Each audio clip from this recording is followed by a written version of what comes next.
Hello, bonsoir, and welcome back to the Get French Football News Show. I'm Nathan Staples, and we are back after a summer of European football, and we begin with a bumper League 1 preview to get you ready for the start of a new season. Joining me this evening will be a smorgasbord of French football writers, but my wingmen for the entire show, as always, are Eric Devin and Philippe Bargil. So we will jump straight into things with the champions Paris Saint-Germain, and we have our very own Lee Davey joining us for this one. Lee, there's been a number of changes at the club, from managerial appointments to new players, including Hesse, who signed earlier today. Can they keep on winning this season?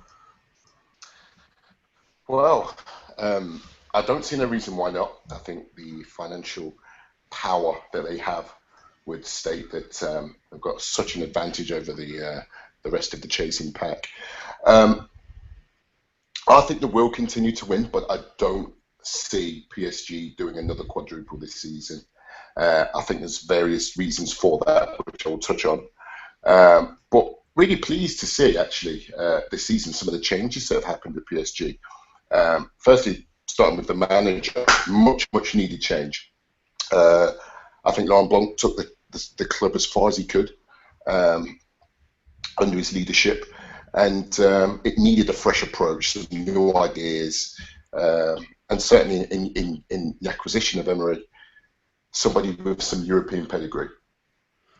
Philip, there's been a few different changes, and we saw a couple of them in that game of the Trophée des Champions on the weekend as well against Lyon, where they strode to a 4-1 victory. How important are these extra additions they've made, such as Hatem Ben Arfa, obviously on a free, and Grzegorz Kowiak as well? Hugely important. Sorry, Karen. Yeah. Sorry. Hugely important. Certainly, looking at it. I think what's interesting is the type of acquisitions that Paris Saint-Germain have made this summer, and seemingly pulling away from the 50 million euro superstar signings. And what we found now is signings that we got with free transfers. We've had Meunier coming in for under 10 million euros. And a very much a different approach. And I think what will happen here is we're finding that the Emery's starting to, I guess, focus on the collective as opposed to the superstars and the individual talent within the team. And I think that's a very sensible approach, considering that with the Holy Grail being the Champions League and the previous approach not really having had the desired effect. I think that going forward now, it's a very sensible approach. Philip, I did want to mention the signing they've made today, which is Hesse. How do you think he'll fit into the squad? I was actually wanting to talk about the other signings because I have no idea where Hesse plays. I know he's a winger. He's been quite impressive for Real Madrid, and I do believe that the manager has had a real bearing on Jesse Rodriguez joining the club. So it's a very much needed winger for the club, with Lavezzi leaving. Lucas Moura hasn't had the best season last season. He's been, he has been okay, and I do think PSG were in need of a winger and of a really stay on the line type. I'm not sure if he's exactly that, but it does look like it every time I've seen highlights or Real Madrid games. Maybe Eric, you've seen a bit more than me. If he's the right type of winger, like stay on the line. Yeah, he likes to cut inside a little bit more. He's got an knack for goal scoring. I was really disappointed when he was injured so badly a couple of years ago. He had looked really bright the handful of times I'd seen him at Real Madrid, and I thought that he was a great option, given he could play really all across the line in that 4-3-3 that Real Madrid have used. I think he's a fine player. Again, with the injury history, I think it remains to be seen whether he's in, say, an upgrade on Lucas. My concern with adding Hesse is where that puts the likes of Ikone and Jean-Kevin Augustin. Given the under-19 tournament and the preseason the two of them had, respectively, I think that there's an ample opportunity for younger players to get a chance and to fit into that role in that versatile type of role that they're expecting Hesse to play, and I think that's a little bit disappointing from the perspective of those young players. Unfortunately, I think PSG have become that type of club that doesn't give youngsters much less of a chance than they used to. I'm very excited though about Kimpembe, who did play in the Trophée des Champions against Lyon on Saturday. He was extremely assured, and I didn't think actually Lyon played that badly offensively. It was really the defense that was being quite poor, and I thought Kimpembe was pretty good at everything he did on that night. So that was just a little bucket for the youth part. What do we think? Who the left back should be? Maxwell or Kurzawa? I've always been of the opinion. Now we sold Lucas Digne to Barcelona. Now we've got a clear-cut two clear-cut left backs, Maxwell and Kurzawa. Now, I'm of the opinion that Maxwell is getting on a bit. He's getting old. He is extremely good. He is very, very good. But that Kurzawa needs to play. He's a young player, an extremely talented player as well. So, what opinion on that? Lee, what do you think on that? Certainly, from my point of view, I think Kurzawa should really be given his chance now to really kind of flourish in this team. It's time for him to be given the opportunity. Maxwell's been an absolutely fantastic servant to Paris Saint-Germain. There was a lot of talk last season that last season would be his final season in Paris. I was actually quite surprised to see him sign another one-year deal. But the club have obviously want him around the changing rooms. Obviously got one of the most senior players. But this season, I whilst I have no problem with Maxwell doing another season in Paris, I really think that Emery should go with Kurzawa, and I thought he had a fantastic game on Saturday. I thought he played really well. Chips in with the odd goal here or there as well. Always looks dangerous offensively, but quite sound defensively as well. I'd like to see him given his chance this season as a first choice left back. Lee, just to finish off on our chat with PSG, obviously we've already mentioned him a couple of times, the new manager Unai Emery, and he has experience in winning European competitions, winning the Europa League twice with Sevilla. Is he the man to win the Champions League at the Parc des Princes? Only time will tell, but I do think that the one thing that he will offer PSG that Blanc didn't is the ability tactically to change things up, to deal with potential issues that may come their way in the Champions League, and that's where I always found Blanc lacking in that area, in those big games, those big Champions League games, and that ultimately cost him his job in the end. But yes, I think that progression is needed this season. There's no doubt about that.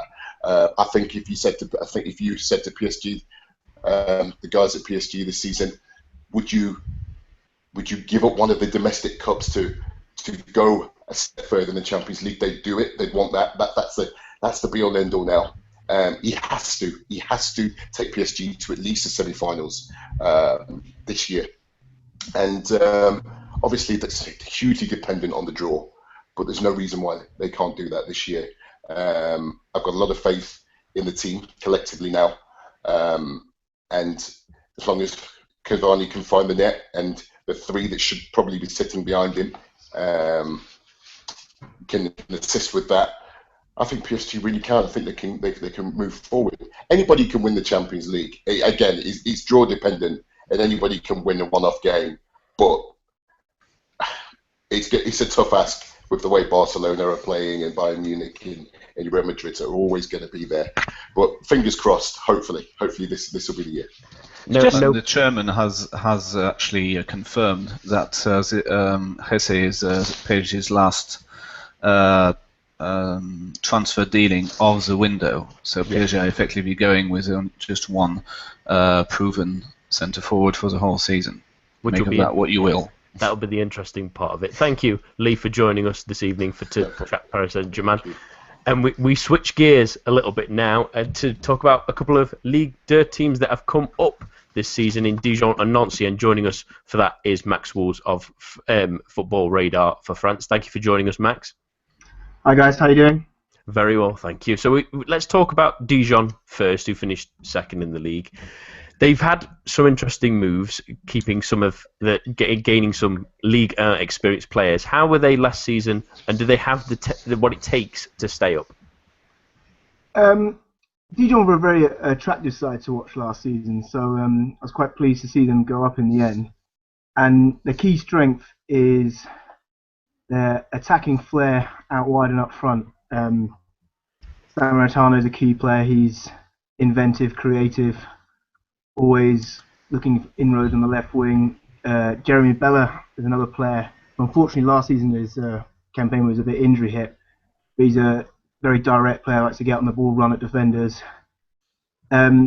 His injury, though, led for Dione to get into the side a bit more, and Dione took his chance really well, and he can play either up front or out wide on the wing, and he's a very pacey player, very direct. Great movement off the ball, good, makes good runs.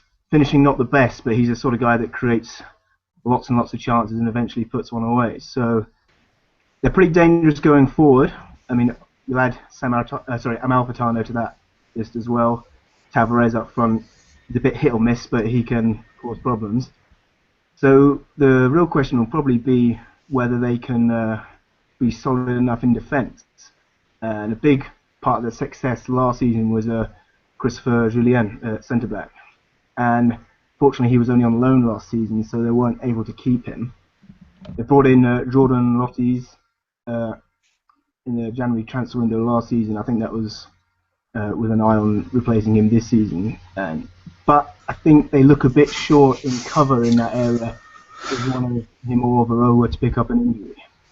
Yeah, and it'll be interesting to see Julien, who's now at Toulouse, obviously. They've added some real Liga experience in like Florent Beaumont and Marvin Mantan, who's struggled in the last couple of seasons, especially with injuries. Do you think those kind of players will help improve their team, possibly, especially someone like Beaumont defensively? Yeah, I think Beaumont is going to be a good addition to the side there. He brings a lot of experience, and even at 36, we know he's got great energy, and he's good on the ball, so he should do well for them. Gastien and Murray are decent players themselves, so that's an area of the side that I wouldn't worry too much about. Martin is a different one. Obviously, we know he's had so many injury problems, and it's also an area of the side where they've got a lot of options in that kind of number 10 role. Bella can play there, Sammaritano can play there, Amalfitano can play there. It's an odd one because it doesn't really look like they need him in that area, so it kind of remains to be seen if he forces his way into the side or not. Yeah, and it's a worry if their defence is more than the problem than the strikers in the higher divisions. Let's move on to Nancy, who obviously won the league last season. They've lost a couple of players, but kept a few as well. Lusamba's obviously less, but they've gained Benasser, even though he's gone permanently to Monaco. He's come back on loan. Have they got enough? Are they kept enough of their players to make a real fist of Liga? They have kept the key ones. That's what I will say. If they were going to pick one of Ike Benasser or Lasamba to stay, it would have been Ike Benasser. He was much more prevalent in their campaign last season than ever present. And with him, Pedretti and Guidolé in midfield, they've got a real good balance. I mean, Pedretti sits deeper, conducts the play. Guidolé likes to break things up, and then Benasser kind of does a bit of everything. He's strong, he's classy on the ball, so they were really able to dominate games last season by controlling that midfield area. Obviously, in Ligue 1, they're going to come up against a lot of better equipped teams to deal with them, but you feel that they've got good quality in that central midfield area. Added to that, at the back they had two central defenders that were both comfortable on the ball in Chrétien and Longley. So they've got good passers in their team, and they'll look to try and maintain possession, keep hold of the ball. And I think they've got a good chance. I mean, as I said, they've kept the majority of their key players. They've added a few interesting signings like Anthony Koura and Mandan, who both had Mandan had a great season last time he was with Guingamp. Koura, excellent last season. But with both those two, it's only really that one season they've had, and it's whether they can replicate that again this season. Is there any both sides? Sorry. It's okay. Carry on. Both sides seem to have something about them going forward. I mean, you have, first of all, with Dijon, you have a guy like Marvin Martin, who, if he is fit, can be a very good dribbler of the ball and create openings. And I simply cannot believe that Yusuf Hadji is still at North Sea at the age of 36. It seems to me like it was 15 years since he was at North Sea. So, they did get promoted from Ligue 2, which is an extremely defensive league, and they do seem to have some kind of flair players going forward, so it doesn't really sound like these two will be like the whipping boys, which sometimes happens with one of the promoted sides, like Troyes last season. No, I hope not. I mean, the thing with Hadji, he actually plays a pretty important role behind the scenes at Nancy as well. He's kind of almost like a player coach. He's got that age now where he's helping the manager kind of talk to the younger players. He played a big part in trying to persuade Ait Ben Asser to play for Morocco. So yeah, he's kind of there for his experience more than anything, and perhaps as they've signed a couple of forwards this summer, he might play a little bit less of a role in the first team, but it's obviously useful to have his experience around nonetheless. Just as a final question on Nancy, Max, is there any worries about the team going into a higher division? Do you have any fears? Well, watching Troyes last season, they were excellent when they won Ligue 2 and then went up to Ligue 1, tried to play the same way, and it completely didn't work. Obviously, slightly different situation. They sold a couple of key players in key areas, and the worry with teams like Dijon and Nancy is whether they're kind of a bit too inflexible in their tactics, whether they just try and stick with one style, and if it doesn't work, they just hammer away at it, kind of like Troyes did. But they have to be a bit more clever about what they're going to do. They can't play the same way against every team. It's not going to dominate the ball when they're away at the Parc des Princes, are they? So they've got to have a plan B as such. I think that's the main thing. And it'll be an interesting one to see if any of them can sort of replicate the things that Angers did last season. Thank you for joining us, Max, for this evening. If you want to follow him at FR Football Max on Twitter, he's a very good read if you're wanting to keep up on anything Ligue 2. Thank you very much. Cheers, guys. Thanks. Thank you. And we keep this train rolling and we go to Rennes. And there's only really one man that we could get in to talk about Rennes, and that's Rich Allen, the football writer. How are you, Rich? I'm good. Thank you for having me on. No problem at all. We'll start. There's been a fair few changes at the club. Obviously, there's a new manager, and obviously there's a couple of players in and out. How have you summarised their summer? Well, it wouldn't be Rennes without a host of changes, it seems, season after season. I still think there may be a little bit of work to be done as regards summer movements go. There's a couple of, I would say, unnecessary players that have come in that weren't perhaps needed, and other areas that needed to be focused on instead. But the powers that be have decided that the likes of Clément Chanton have been brought in.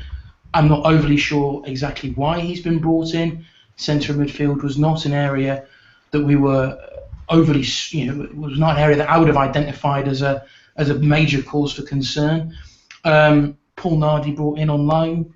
Great goalkeeper. I think he very much was brought in on the understanding that Costil was going to be leaving. For whatever reason, that's not happened, and Christian Gourcuff has announced today that Costil will be his number one. So don't quite know where that leaves Paul Nardi. And then really with Rennes, it's a case of the whole host of players coming back from various loan spells around Europe and how they might fit into the side. So I can't say I'm overly looking forward to the start of the season, because I still think there's one or two areas that Gourcuff perhaps needs to focus on. But perhaps unlike previous seasons, I retain that little bit of hope that Gourcuff seems to know what he's doing. Which is the grand hope for every single club, I think, at the moment. Let's talk about the other big transfer news, obviously, for Rennes this summer, and that's the loss of the fantastic Ousmane Dembele, who heads to Dortmund. How big of a miss will he be? He'll be huge. There's no doubt about it. He was the talk of Europe during last season for just the unbelievable way that he announced himself into senior football, the impact that he made. sadly, it seemed inevitable then that he was always going to leave, especially regarding the situation the previous summer of contract disputes and whatnot. So I think the club were braced already, I think, for his departure, and were understood that he was going to go, I think, no matter what this summer. I didn't see him staying beyond sort of July, August time. So he will be a loss. I think a lot then will come on how Ntep can return to form. Fingers crossed. Anyway, he's had obviously a season to forget last season with injury after injury. So I'm really hoping that he can rediscover his form. Sadly, he's suffering from a knock again. So we shall see. But I think there's going to be there's going to be sort of 3 or 4 key players I think that will really need to step up to limit the impact of Dembele's departure. So Ntep hasn't had a proper preparation for this season. He's not. No. That's bad news. He had a run out in I can't remember who we played a friendly, and unfortunately then got a knock. Not actually confirmed exactly how long he'll be out, but it's anticipated that he may miss the start of the season. It's a shame. He really did need that good run in pre-season to get fitness levels back. But all I can hope is that he takes the time to really recover. The injuries that he's suffered from, shin splints and things relating to the lower leg area are always quite tricky things to overcome. So I think he does need to ensure he takes time, that he's not rushed back. And I think if that can happen, then fingers crossed the form can return. Because now that Dembele's gone, I mean, how important is Ntep to Rennes' offensive creativity? And he must be one of the. There is Grosicki, but yeah, exactly. And I think a lot will be expected of him, and I think he will play a more influential role in the side. He was in and out of the team last season. I think he's then gone and had a very, very good European Championships in a Poland side that actually performed really quite well. Made a name for himself. I think a few teams have expressed an interest in him, but I do think we will keep hold of him. I do think that he will form an integral part of the starting 11. But yeah, to go back to your question on Ntep, he'll be vital. The pace that he brings, the skill that he brings, the sheer cockiness that he brings. Not to mention the fact that he scores goals, creates goals. It's absolutely imperative for a successful Rennes season that Ntep is on 100% really. Yeah, and it's been a shame that he's never been able to really get to 100% for the last year. It seems like almost 2 seasons now since we've seen the real use of Paul Georges and Ntep. But Eric, I just wanted to talk about, obviously there's a new manager at the helm that was heavily fancied by a few French clubs in the summer. Can Gourcuff really bring that stability that Rennes maybe missed last season? Yeah, I think so. I think that obviously Philippe Montagnier was given, not a blank checkbook, but an awful lot of money by Ligue 1 standards to try and improve Rennes' squad and push them into Europe. And we saw, towards the end of the season, they were knocking on the door of Europe, but it didn't really come off. And I think that Gourcuff, given his experience in working with limited resources, if given a bit more in terms of resources that Brendan have shown that they're willing to spend, I think that there's a market ability for this club to improve and to be where they were with 5 or 6 matches left last season and push on and make European football. I think there's no reason, given the level of talent at this club. Pedro Henrique is another player who I really like, and I think Gourcuff can get more out of. In particular, I think there's no reason this club shouldn't be back in Europe next season. We've seen with Lille in their elimination just really how limited that team is, and to think about the way that Rennes lost those 2 matches 3-0 at the very end of the last season, it really leaves a bitter taste in the mouth. And I think that Gourcuff, given what he did with Lorient year after year, I think there's really a lot of grounds for improvement, especially given players like an Ntep, who I think should be well motivated to be in the squad in 2 years' time for the World Cup. Just to bookend this chat about Rennes with you, Rich. What are your expectations of the season? Do you think European football is a possibility? I see no, as Eric said, I see no reason why they shouldn't be aiming for that. I expect them to be in and amongst the sort of top 8. I think the side, if everyone can retain fitness, everyone can return to form, play to the levels they should do, I think the first choice 11 that we can put out, is a match for any of those sides in that sort of area of the table. So I think if I'm hand on heart and hopefully not too optimistic or too biased, I'd like to think perhaps top 6, and maybe with PSG and the way that they dominate the domestic cups, maybe that in turn would be enough. And hopefully they'll at least be a bit more stable and a bit more less crazy next season. Let's hope. But thank you for joining us, Rich. It's been a pleasure. You can follow him at Rich_Allen85. Thank you very much. And we keep moving swiftly on, and joining us now is our very good Mohammed Ali, French football writer, to talk about none other than Marseille. Welcome, Mo. Welcome. Thanks for having me. That's all right. It's been another year of major upheaval with free transfers going here, there, and everywhere. Low moves coming back in. How fun has your summer been?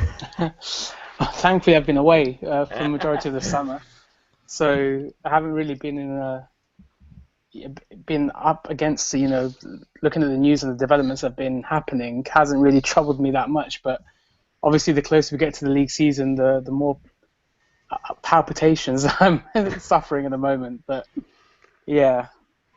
So let's talk about some of their moves in and out. Obviously, we knew the likes of Mandanda and Kulu were heading out of the door, but there's some interesting loan signings like Gomis coming back and Tovan obviously returning. How do you judge their transfer policy this summer? Well, I mean, there are one or two players, 1 or 2 signs that we've made that I think are very interesting. I think they can definitely do a job, and I think there's the potential that we can, in maybe Gomis or Tovan, we can unearth like a sort of a Lassana Diarra sort of revival this upcoming season. But the majority, we've signed. First of all, we haven't actually replaced half the players that have left in the coming season. I believe, for example, Mandanda and Batshuayi were always penciled in for a departure, but we haven't got a number 1 goalkeeper. The club, I think, are just going to stick with Johan Pele. And obviously up front, Gomis is an interesting option. Obviously, he hasn't done too well in the Premier League last season, so having him, having an experienced striker who's also scored more than 100 goals in the league and will actually work obviously up front, but we're back to the situation where we were 12 months ago, where what happens if he does get injured, or what happens if we can't really just rely on one forward for the next 6 months. Obviously we have Batshuayi's brother, Iseka, but again, at 18, how much of first team responsibility is he going to shoulder? And there's just kind of a lot of gaps across the field. We've got with Doria coming back into the fold and Thomas Hubercan also in contention. Now you've got like kind of a lot of central defenders, but gaps on the wings. You've got Lassana Diarra, will he, won't he saga as well. And Diaby, obviously, no one really knows kind of the role that he's playing. So it's just question marks all over the field.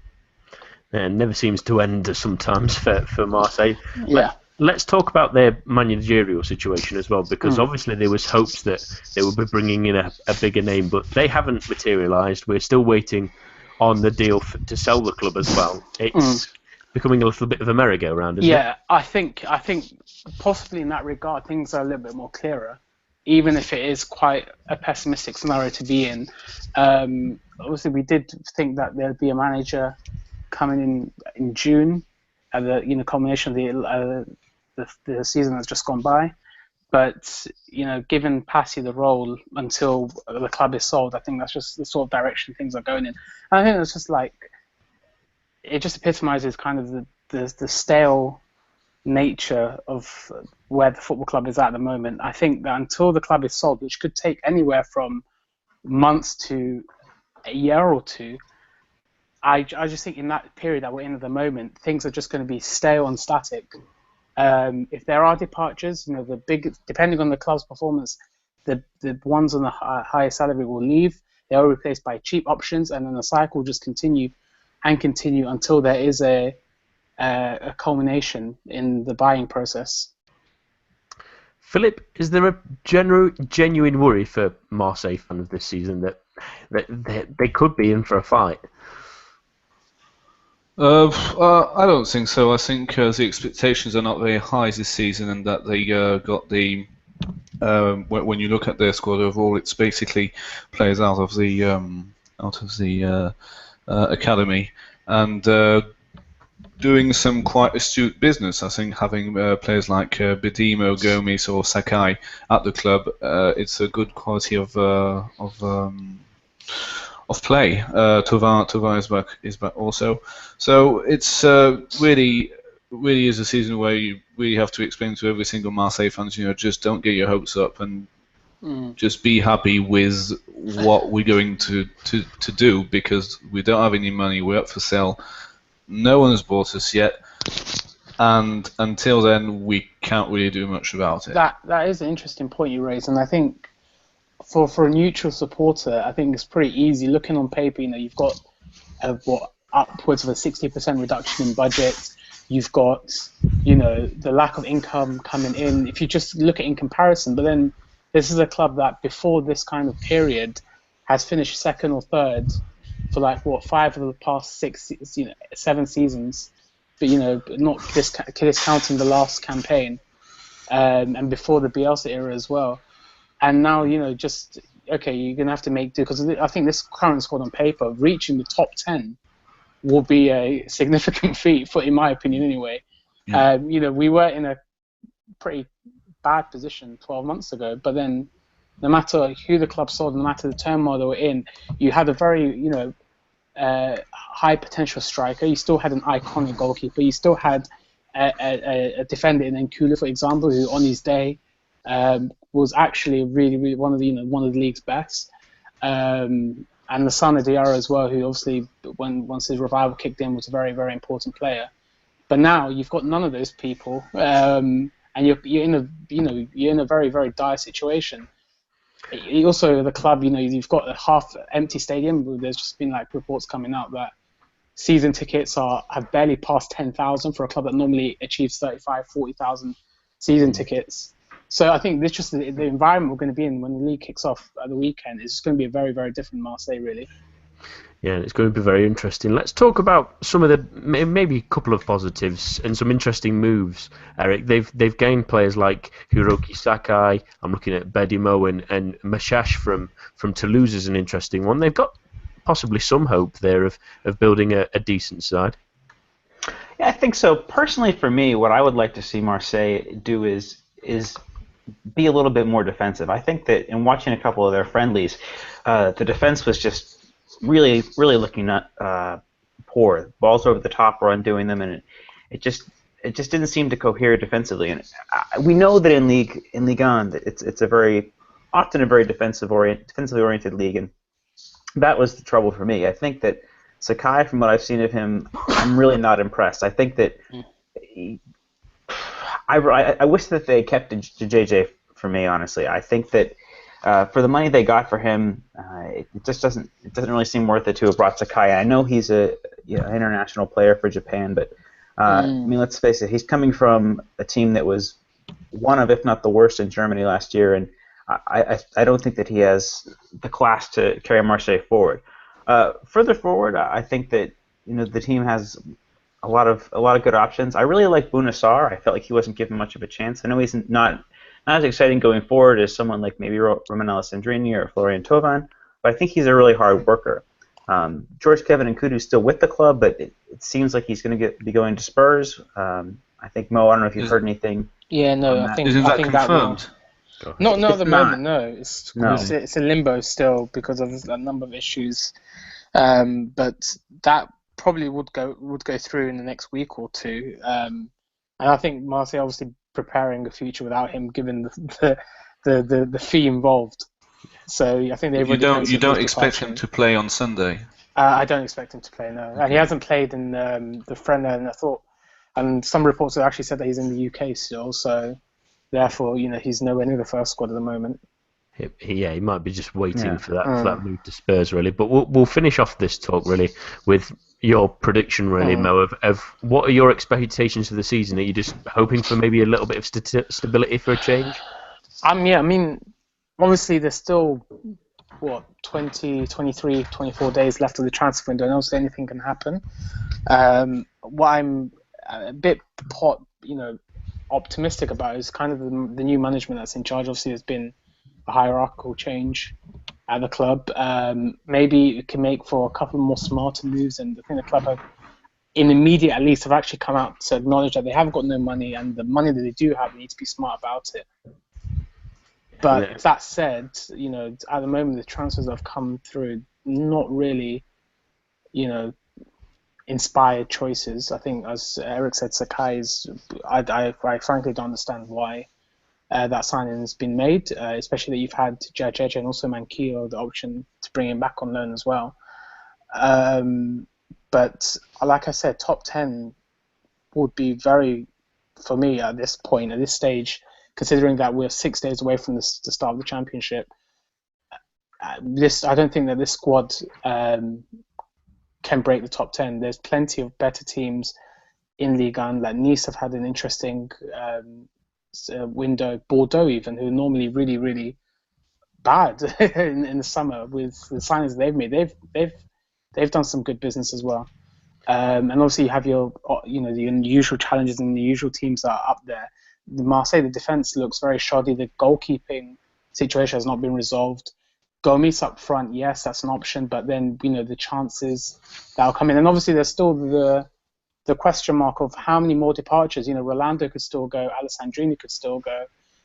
Just because we've made 7 signings does not mean that other people can go. So the club is very much still a work in progress, and at this stage, top 10 will seem a very good option for me to take. If we do make that, it'll be a successful season. Yeah. The thing what I'm worried about is that most fans won't be as reasonable as you. They'll just expect Marseille to win because it is Marseille, because it is Olym.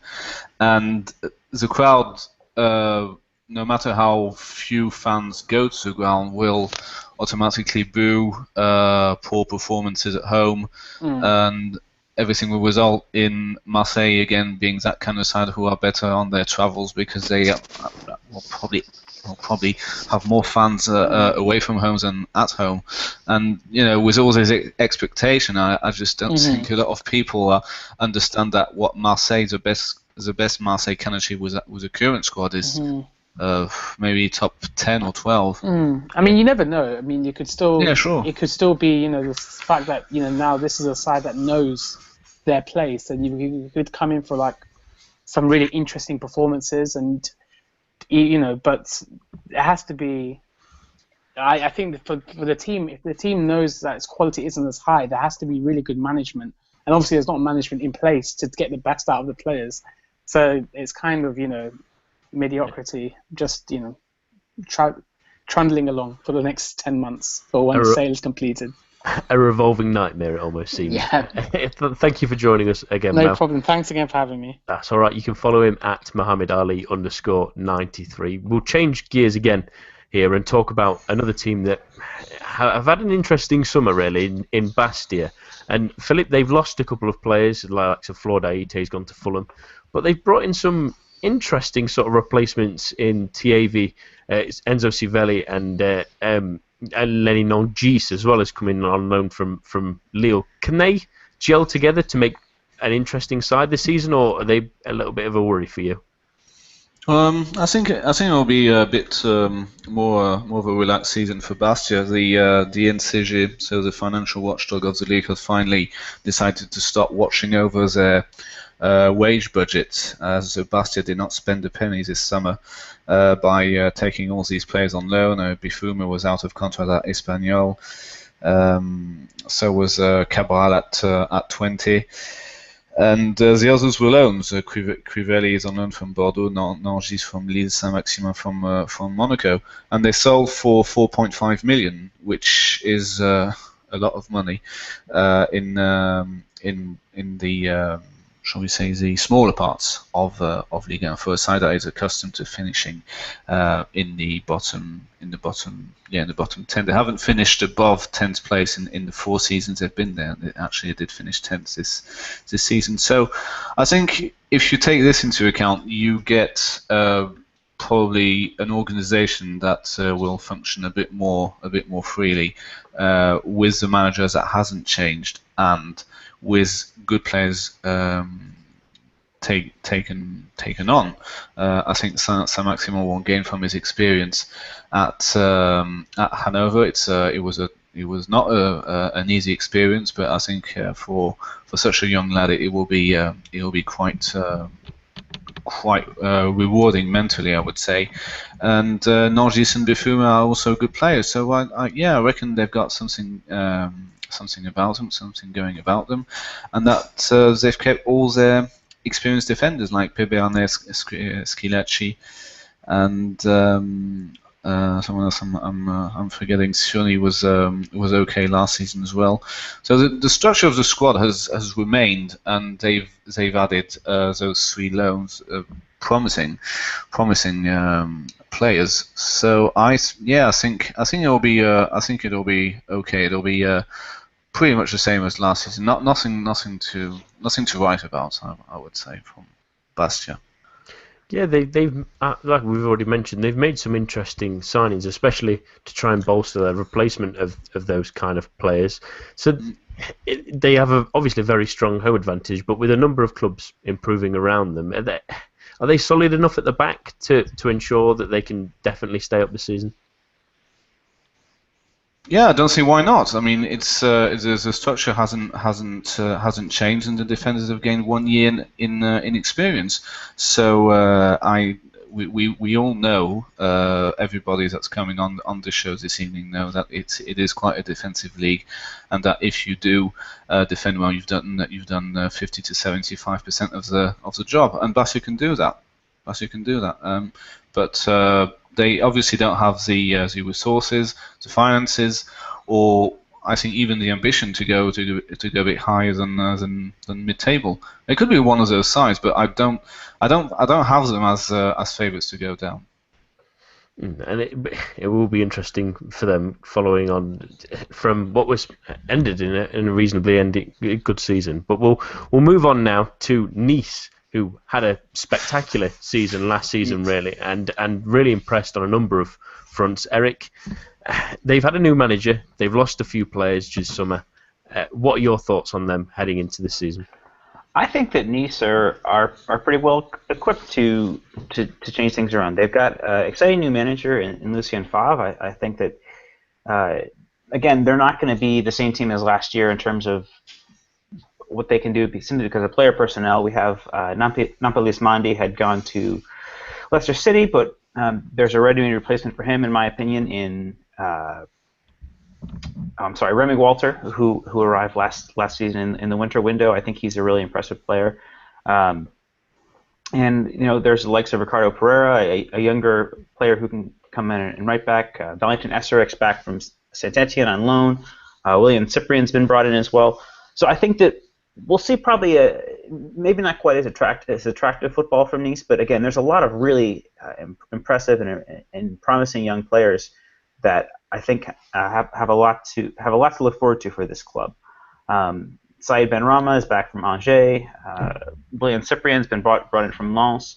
I mean, this is an incredibly young team, but I think that what we saw from Alassane Plea in particular shows that there's a player who can be built around, in my opinion. I think he's really impressive. Mikhail Lebihans, a player who did very well for Le Havre in the recent past. There's going to be a lot of reliance on young players, but I think that should Favre be able to get this team playing attractive attacking football and give these players a little bit of a longer leash, then we could really see if not the Nice of last season, certainly a team that's the neutral will want to watch, an attractive young team. I mean, just again looking through this team, I mean, Paul Bice and Kevin Gomis are really the only players that are older than about 25 that are going to be an important part of the team. So there's always been a mandate for youth in Ligue 1, but I think Nice are really taking that to an extreme. But they've shown last season that with that midfield of Cosiello, Mendy, and Seri that works. So I think it remains to be seen how far he's going to set his stall out. They've got a really interesting first test this weekend against Rennes, also a new manager there. So I think it remains to be seen. Do I see them as contending for Europe the way they did last season? Honestly, probably not. But I think that they still have the ability with these young players playing with a lot of confidence to give anybody an interesting match from week to week. Philip, they've obviously lost someone you can't really replace in Hatem Ben Arfa. How big of a miss will he be for them? I think it'll be huge. Not only him, but they also did not get. They also lost Valère Germain, which he formed a great partnership with Ben Arfa, and I think that will be the problem. Will be getting as many goals as last season. I don't see them conceding all that much, but this is nothing compared to the other big problem Nice is going to have, and that all depends if they do win the playoffs. Or I'm not quite sure if they are in the playoffs or directly in the Europa League. In the group stage. So they've got 6 games.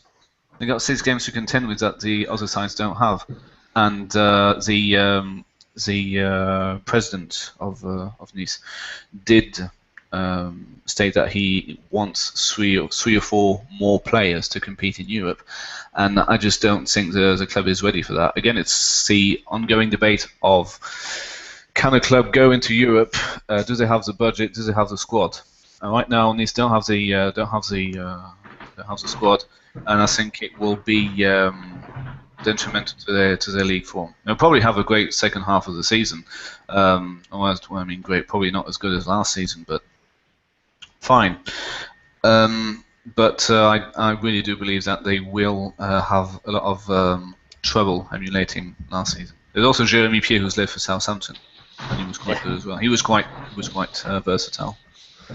Yeah, and it'll be interesting. Like we've mentioned, another new manager in Liga, and Lucien Favre, and he's someone. That's great, though. Yeah.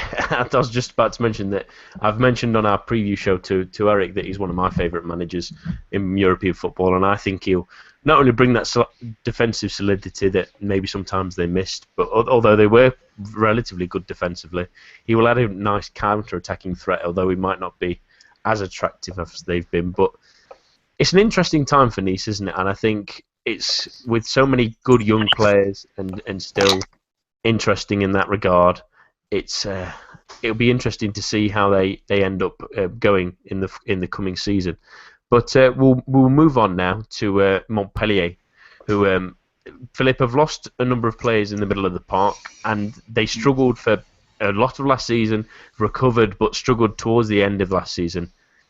Are you a little worried for them? Yeah, actually, yeah, because they just like last year, they did not spend a penny, and the amount of players that have left, it's staggering, really. You've got Bakar, Bensebeni, Cornet, Dabo, Deza, Martin, Ribela, Sotoka, Vusrich, Yatabari. That's a lot of players.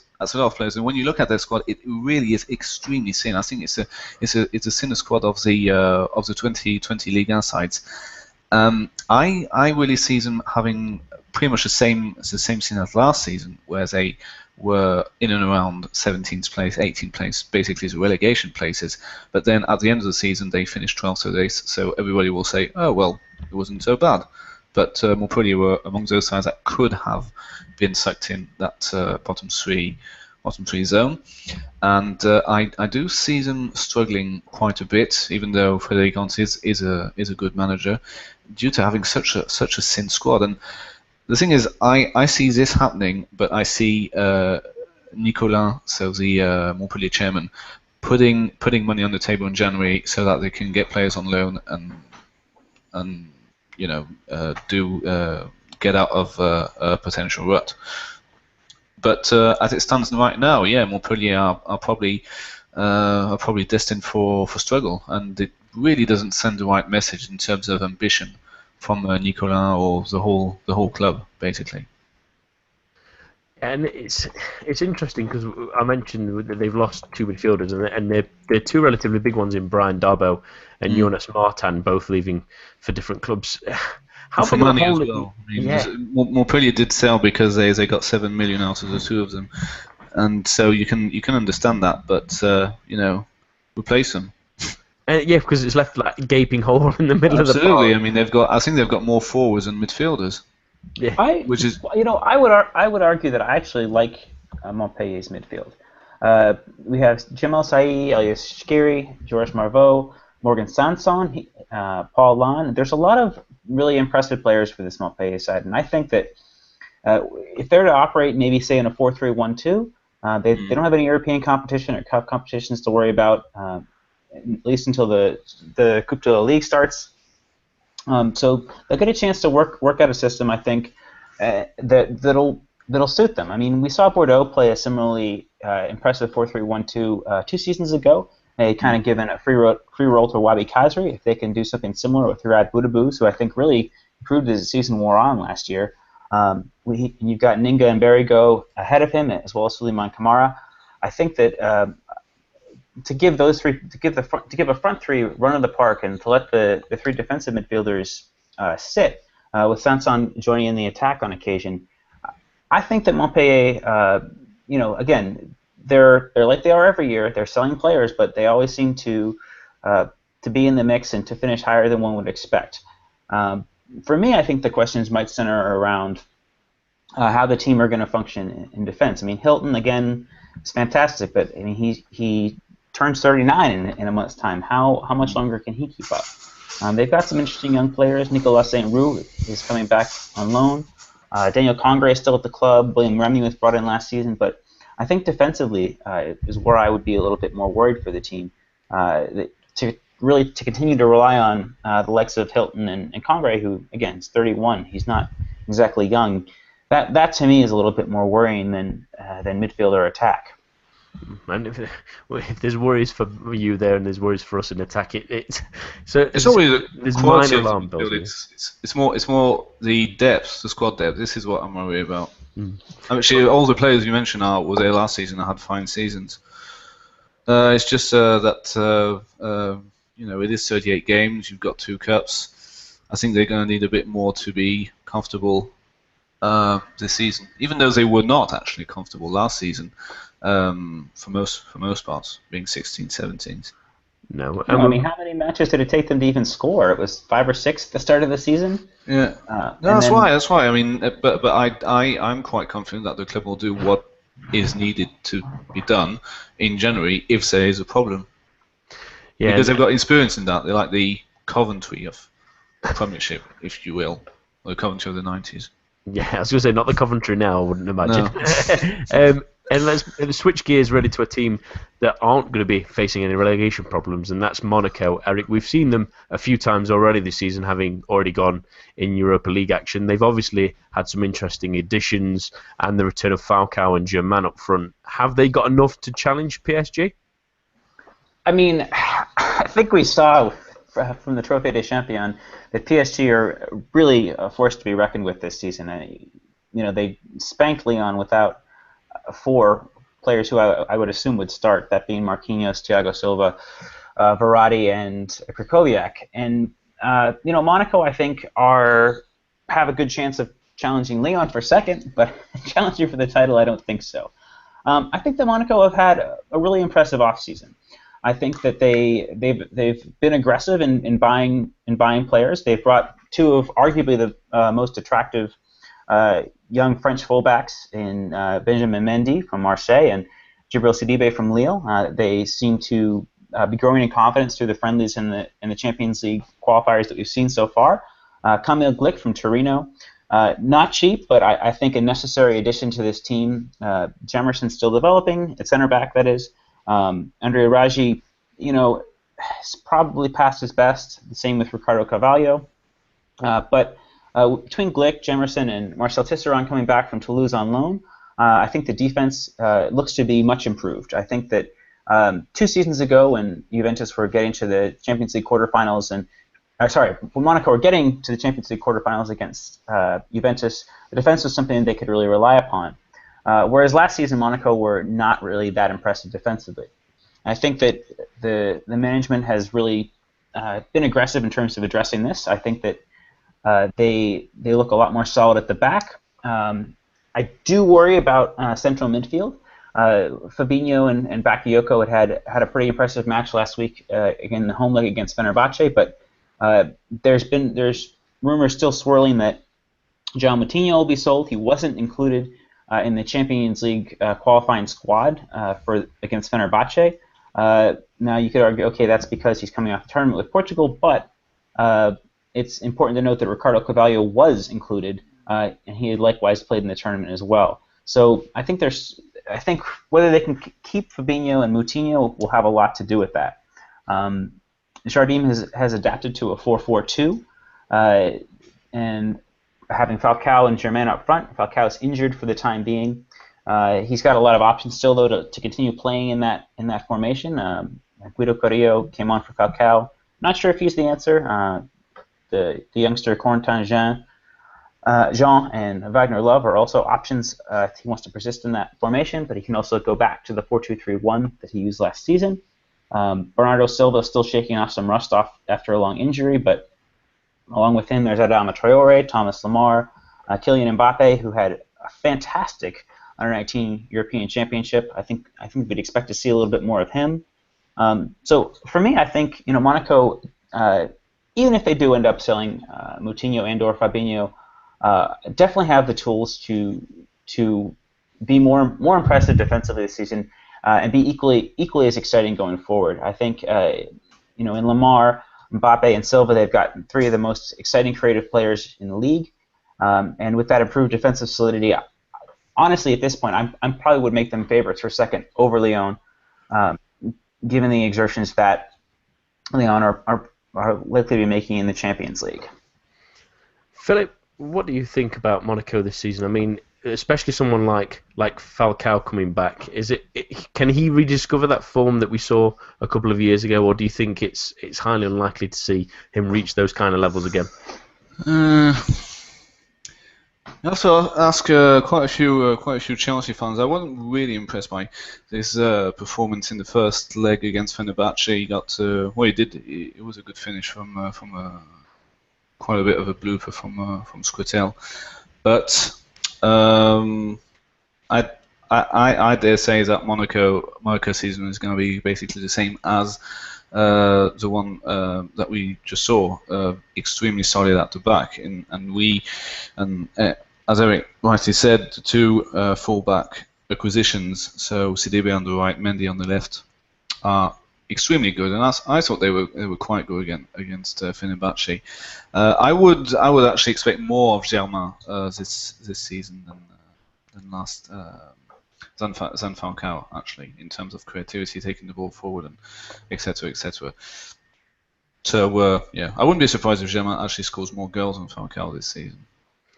Eric, just very quickly you briefly mentioned the fullbacks they've brought in the likes of Sidibé and Mendy from Marseille. Do they add an extra dimension that maybe they were missing creatively last season? Yeah, I think that particularly at right back, we had the youngster Almami Touré impress on occasion, but again, he's still just 20 years old and still is developing.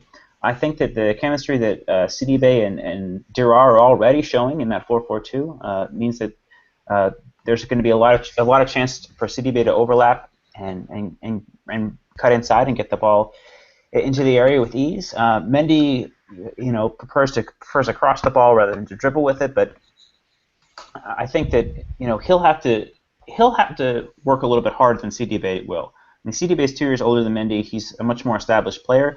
Mendy's a younger player and is very exciting getting forward, but still needs some work on his positioning and discipline and tackling. But I think that that both of them represent upgrades on the whole, as opposed to what was on display at Monaco last season. And I think that those two, again, a considerable outlay of money, but I think what Monaco need to press forward in Europe and to secure second spot in the league. Yeah, and it's really interesting looking at this team and how they've performed, like we've mentioned in the Europa League, and it's so difficult to judge. I think if you give this team maybe a couple of weeks to get into a sort of rhythm, then we might see the best of them. But I can't. It's difficult to see anyone challenging PSG, as you've already mentioned, Eric. But we'll move on to another team that we've seen already this season as they've managed to play in the Europa League, and that's Saint-Etienne, who've managed to get through to the next round. I'll come to you first, Eric. We've mentioned that they've not made an enormous amount of additions this summer, and we've already briefly mentioned last year that maybe it was the end of the line really for Christophe Galtier. Are they possibly stuck in a bit of a rut? I mean, you could make that argument, but let's face it, as long as you've got that defense with Ruffier, Perrin, Pogba, Kevin Théophile-Catherine, Saint-Etienne are always going to be hard to break down. They're always going to be a chippy opponent. And moving forward into midfield, they retain Jeremy Clement, Fabien Lemoine. Ole Selnes has been given a pretty good run out so far in these Europa League matches. They've added Brian Dabo, who is injured at the time being. We're not sure exactly what the timetable is as his return. But I think that the team have continued to invest. A lot of the players they brought in over the last 2 seasons, I think, have been really necessary additions. I'm thinking also of the likes of Oussama Tanan, Robert Beric, Alexander Soderlund. They've continued to move forward and to give this team more attacking flair, while continuing to maintain that basis of defensive solidity that's been the hallmark for Saint-Etienne continuing to be in the upper reaches of the table under Christophe Galtier. Has Galtier reached his limit with this team? I don't think so. I think that the acquisition in Dabo, for me, is probably one of, if not the most important in Liga. I think that the energy and drive that he can give from midfield, which they hadn't previously had. I mean, Vincent Pajot was perhaps the player who would come out of midfield with the ball at his feet most often last season, but he's not nearly on the same tactical level as Dabo is. And if Saint-Etienne continue to persist with that 4-3-3, with Dabo getting forward to join in the attack with the ball at his feet, I think you're really looking at a team that, again, will continue that defensive solidity, but can be a lot more dangerous going forward. They've got a lot of interesting younger players coming through. Benjamin Karamokos, a center back who has played on a handful of times for the first team, but I think with the sale of Mustafa Baye Sal, can be looked at as potentially being included a little bit more. Pierre-Yves Palma has been the first choice left back. Again, a very defensively solid player who's going to really give a great platform for the attack.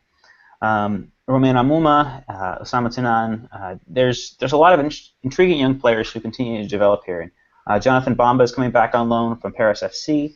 Robert Beric, again, a fantastic center forward who unfortunately had his season cut short by injury last year. I think we've yet to see the best of him given that injury. His goal scoring record certainly speaks for itself. I know that I'm thinking of the likes of Philippe Posener coming to Rennes. That goal scoring in other countries doesn't necessarily translate to success in Liga. It's a very different league. But I think that Beric has the class and the ability to lead that line and do really well.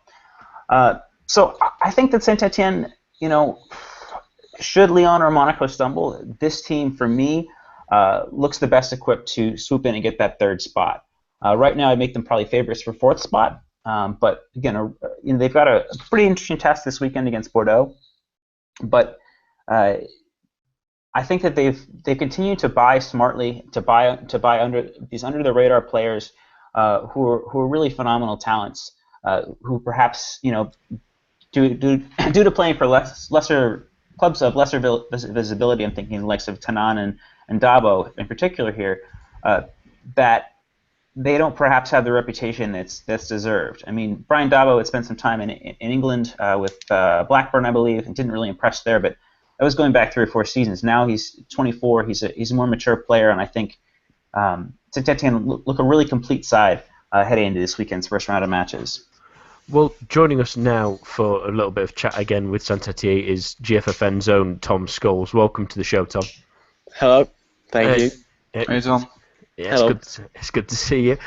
Just to very quickly bookend this talk about Saint-Etienne, what are your thoughts about them for the upcoming season? I completely agree with what's just been said. I think they're certainly the favourites for the third spot if either Monaco or Lyon were to slip up. But at this moment, fourth is their level. I think if they get Beric striking and him on form, and obviously other factors, of course, there's certainly no reason why they can't be challenging head-to-head with Monaco for that third spot, or let's assuming it's Monaco anyway. Let's move on very quickly then to Toulouse, Tom, and they've lost a couple of key players, and the big one being Wissam Ben Yedder, who scored plenty of goals for them last season. Is Ola Toivonen a good enough replacement for him?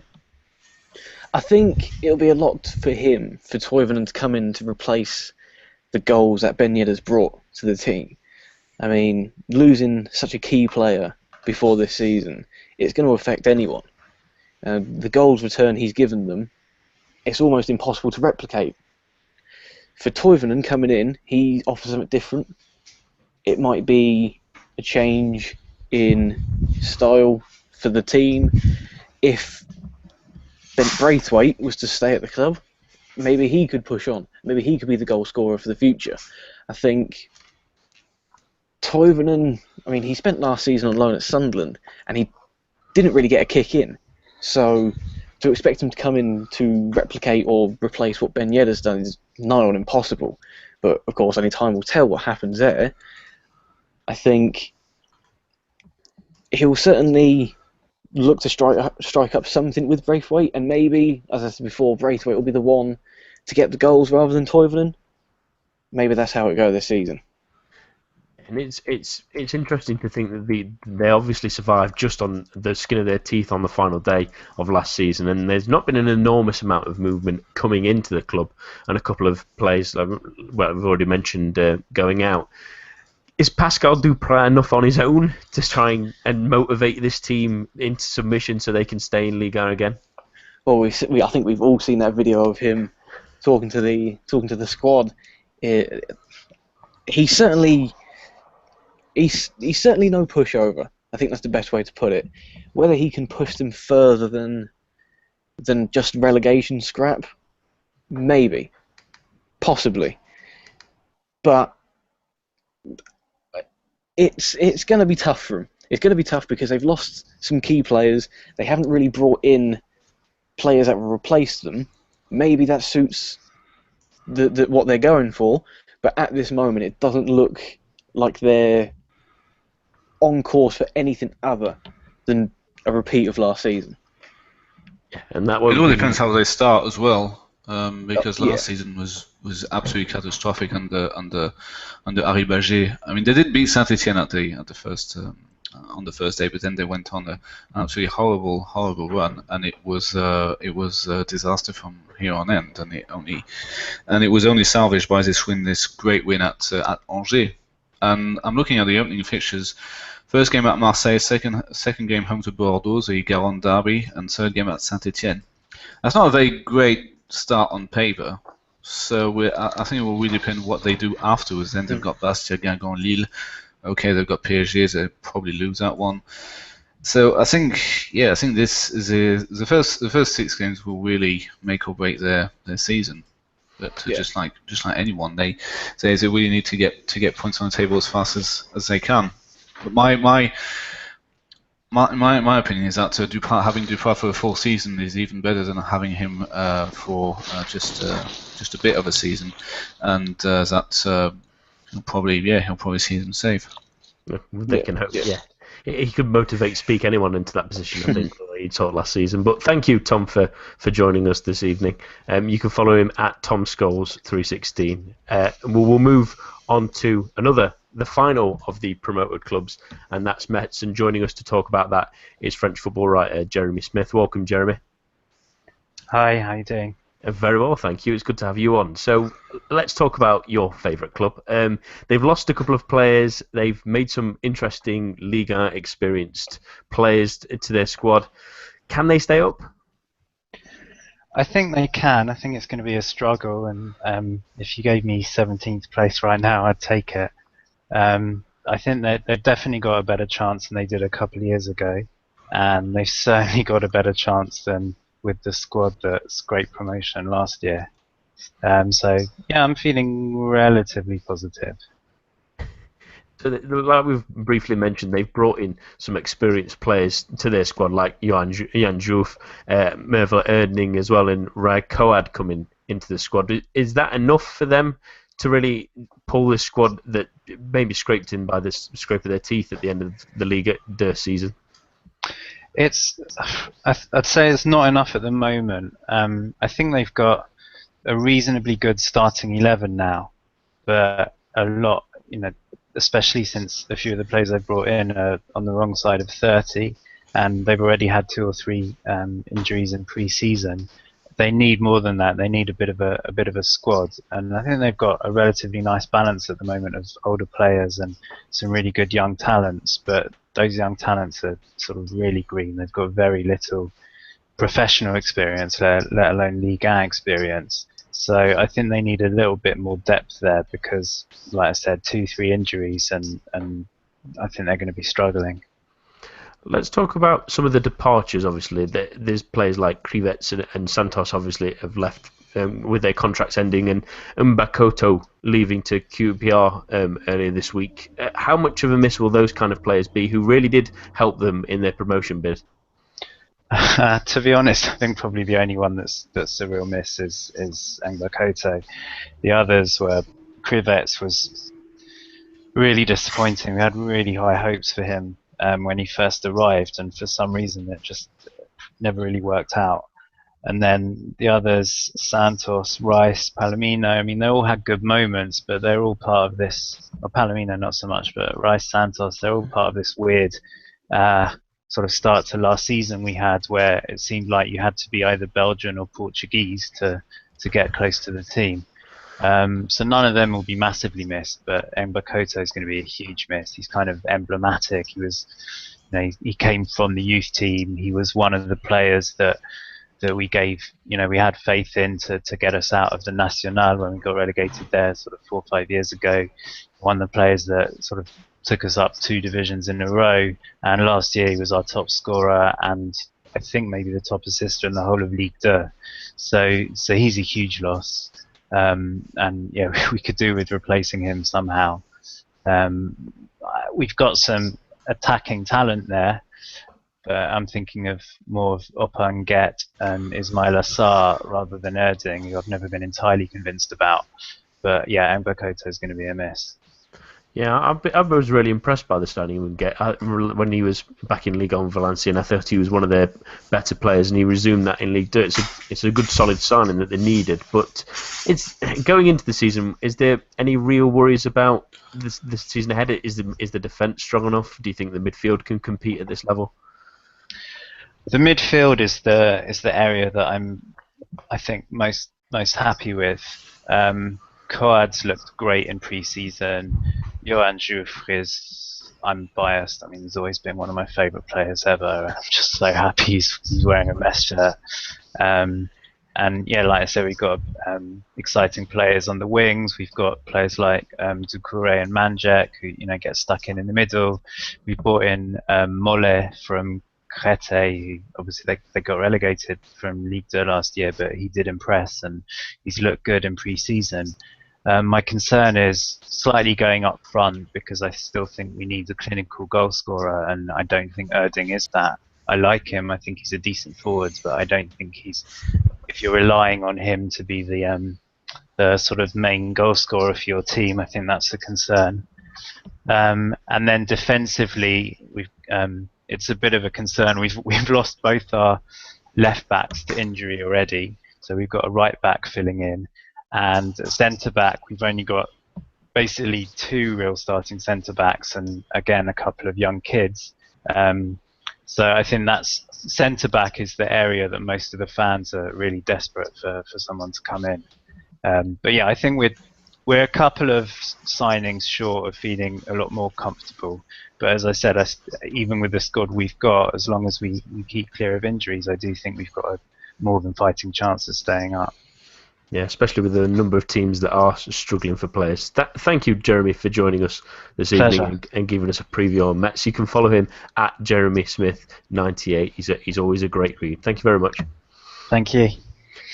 and we move on to another team that, again, it's been interesting this summer for Guingamp, Philip, with a couple of intriguing players and a new manager. Are they good enough to stay well clear of relegation this season? Well, first, the managerial situation.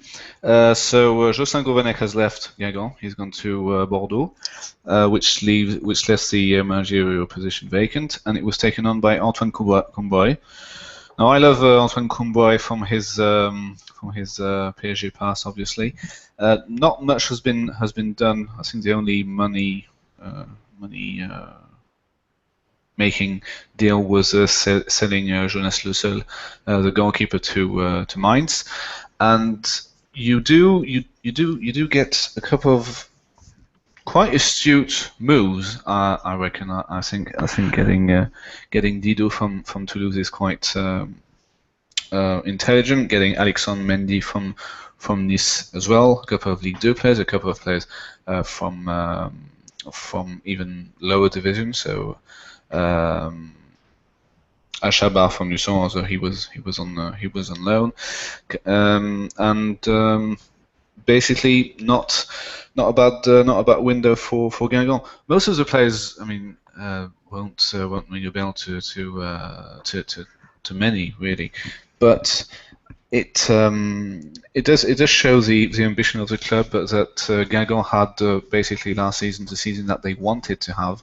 And that they'll do everything they can to basically keep doing the same thing. This is quite stable period for the club. The club has been accustomed to mostly Ligue 2. They actually spent one season in 10-11 in National, and now it's going to be the fourth Ligue 1 season, which is kind of a big deal for such a small club. Back in the early 2000s, they spent that was their maximum amount of season. So let's hope it's not one too far, and that the signings they made, as few and far between they have been, will be enough to see them home and dry. Eric, I know you've mentioned as well a couple of young players at Guingamp that you're excited about this season. Do you want to give a little preview of what fans might expect? Yeah, I think that Marcus Coco had a impressive, if fitful season last year. He's generally used as a right winger, a lot of pace, a very creative player. I think that he's definitely one to look forward to. And the other one I particularly mention is Ikoko coming in from PSG. He's a right back, obviously, with the situation there with Aurier, Mounier, Sabali, all still on the books, even if Sabali's at loan. At PSG, he found his options limited, and I think that he's probably an upgrade for me over the likes of Martins Pereira, who played at that position last year. But I think top to bottom, Guingamp for me are probably stronger than last year. I know that losing Younouss Sankharé to Lille was somewhat of a big deal, but for me, I think he's the only player they're really going to miss. I think that Jonas Lossel could be fantastic, could be poor. But in Carl-Johan Jonsson, a former Swedish international, and Romain Salin, who's been playing in the Portuguese league coming in, those look impressive. Sloan Privat has been signed centrally. As Phil mentioned, Etienne Didot. Luca Do in midfield, I think, is a more than capable replacement for Sankharé. His versatility allows him to play as a defensive midfielder or as a center back. I think that Kombouaré really has a chance to potentially get this club knocking at the door to Europe. I think that if Jimmy Briand and Nico Benezet can be the creative conduits that we saw last season, there's certainly more than enough with those two and Coco going forward to provide good service for the likes of Privat and Mendy. And I would expect this team to play likely a 4-4-2 similar to what or a 4-4-1-1 similar to what they played last season. The personnel is there for that, and Kombouaré I think has always done well when given the chance. Really, the only time that we saw him, not quote unquote succeed was at PSG when he was dismissed the winter. Despite having achieved the club's aims to that point in time. And I think now that he's back in Ligue 1, he's going to be hungry. pardon me, to continue to give these young players chances and to develop. And the club have done very smart transfer business for me. I think probably a somewhat unheralded window, as it were, but I think that position by position, they've improved this team. And I think they look set to be, 7th or 8th, just on the fringes of Europe. And maybe they could even push into 6th, or some of the teams above them to stumble. Oh, ambitious. and just moving on now to your club, Eric, and we couldn't really get anyone else to preview Lyon. So let's talk about their chances of potentially a title. Obviously, they've managed to, for now, keep Lacazette, and for now, Corentin Tolisso does remain at the club. If they keep those kind of players, can they challenge? I don't think so. I don't think that the title challenge is in the offing. I think that Lyon have had a great offseason. I think that bringing in the likes of Mamana and Nkulu to settle up the defensive situation, Nkulu is not an improvement on Titi. Don't get me wrong. I'm disappointed to see him go, even if it is to one of the top clubs in the world. But yeah, on the whole, I'm not as optimistic about Lyon as some people might be.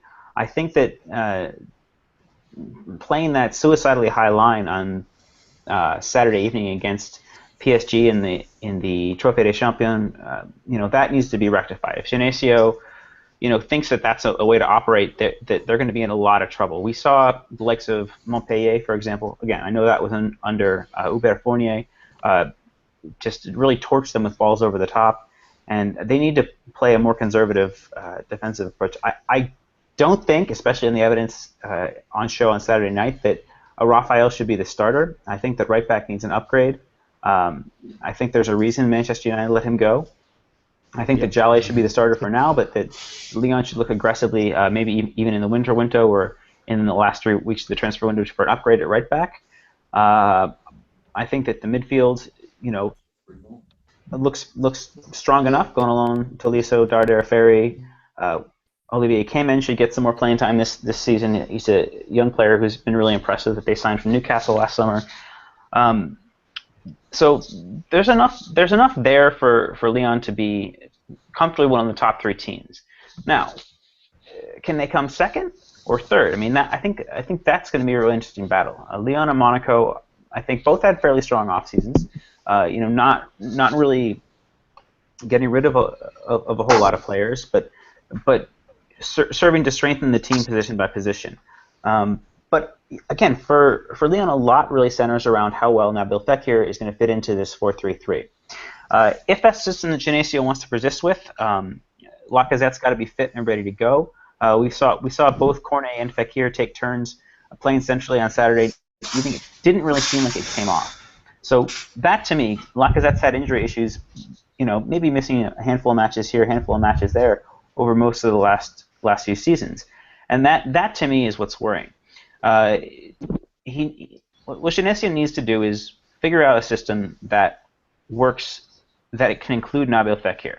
I know Lacazette gets the headlines for all the proposed transfer moves and the goals that he scored over the past 2 seasons. But, Nabil Fekir for me is the most, well, I have a personal thing for Corentin Tolisso, so I won't get into it. But for me, Nabil Fekir is the most exciting and creative player in this team. So what Genesio needs to do is figure out a system that privileges Fekir. Cutting in from the right, I have mixed feelings about that. Playing a more central option, reverting to that diamond 4-4-2 that we saw used last season. Perhaps that makes a little bit more sense. I mean, again, we need a creative player to function behind them. Plus, that asks the question, where does that leave Maxwell Cornet?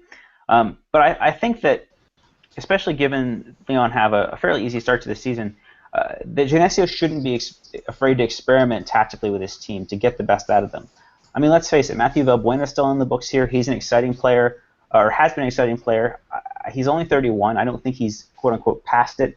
I think he's got a lot to offer, but I think the distractions of last season, as well as his injury history, or his injury issues last year, I had slagged him off a couple times. I think that he should still be given a chance to do that. Rashid Ghezal's situation is still up in the air. But just to really play around, to make this be a sandbox in the beginning of the league, the first couple months at least. Focus on the Champions League. You know, again, pending the draw, get 4 points, get 6 points on the board. So qualification or at least Europa League position can be ensured in the Champions League. But use the league to sort of figure out how this team's going to operate going forward. There's a lot of shifts and a lot of changes here. And if Lyon get it right, they should be the clear favorites for second. But again, for me, there's just a lot of question marks around this team right now. I was pretty also disappointed on Saturday evening with Serge Darder. He doesn't really seem to be willing to do the work that Jordan Ferry does, for example. I know Darder offers more going forward than does Ferry, but again, there's some worries in how central midfield is going to function. There's some worries in exactly how the likes of Lacazette and Fekir can both fit into this 4-3-3. So for Lyon, I think we really need to adopt a wait-and-see approach going into the first bit of the season, and see what things look like in 6 weeks' time. Maybe say around the time of the second international break in October. Yeah, and Are there going to be any other transfer dealings? I mean, if nobody leaves, that is. There's rumors that Ghezal could be sold. Same with Valbuena. I do think they need to offload one of those attacking players. If not, at least to give Aldo Kalulu, who I think was impressive when he was played last season, a chance. Yeah. But I've not heard anything else centering around players being brought in. It seems like there's 2 players at every position in defense and at midfield. Another center back maybe. I mean, there's 3 right now in Nkulu, Amana, and Makuyanga Ndiwa. Morel can also play center back. Jale can as well in a pinch. So, yeah, I think that maybe selling an attacking player would probably be the only other thing that I would feel like Lyon would do in the next little bit of time. Although I personally would like a second striker to come in. I don't know that the club have the money at this point to add someone who would be a legitimate backup to Lacazette as a number 9, strictly speaking. And who would you rather sell, Ghezal or Valbuena? I think Ghezal would command a bigger fee, but I would rather sell Valbuena. I think Ghezal under Genesio was incredibly impressive where he was in 2014-15. Yeah, an unbelievable improvement. Still doesn't make all the best choices for me, but his ability with the ball at his feet has improved, and his ability to drag players out of position through those dribbling skills, to draw fouls, I think is really impressive. Personally, I might even experiment with playing Ghezal, Fekir, and Lacazette as the first line and dropping Cornet. I think that to have both Fekir and Ghezal with that sort of dribbling ability is going to create a lot more space for Lacazette to run into. That might be an option to think about as well. As impressive as Cornet was last season as well, I think that there might be something to be said for at least experimenting with that. Yeah, plus I think I don't give much future of Valbuena at Lyon. I mean, for reasons of the sex tape, of him not being a favorite with the fans, of the fans have taken side with Benzema because he is from the area, and Valbuena will always be that guy who played for a very, very long while for Marseille. He didn't make the French squad. I mean, I honestly think he needs to move on. Yeah, it's going to be an interesting time for Genesio this year with plenty of different options and different little. What will be very interesting is, can he juggle with 2 competitions? Because we saw him having a great second half of the season for Lyon, but with the Champions League, can he deliver? That's going to be the big.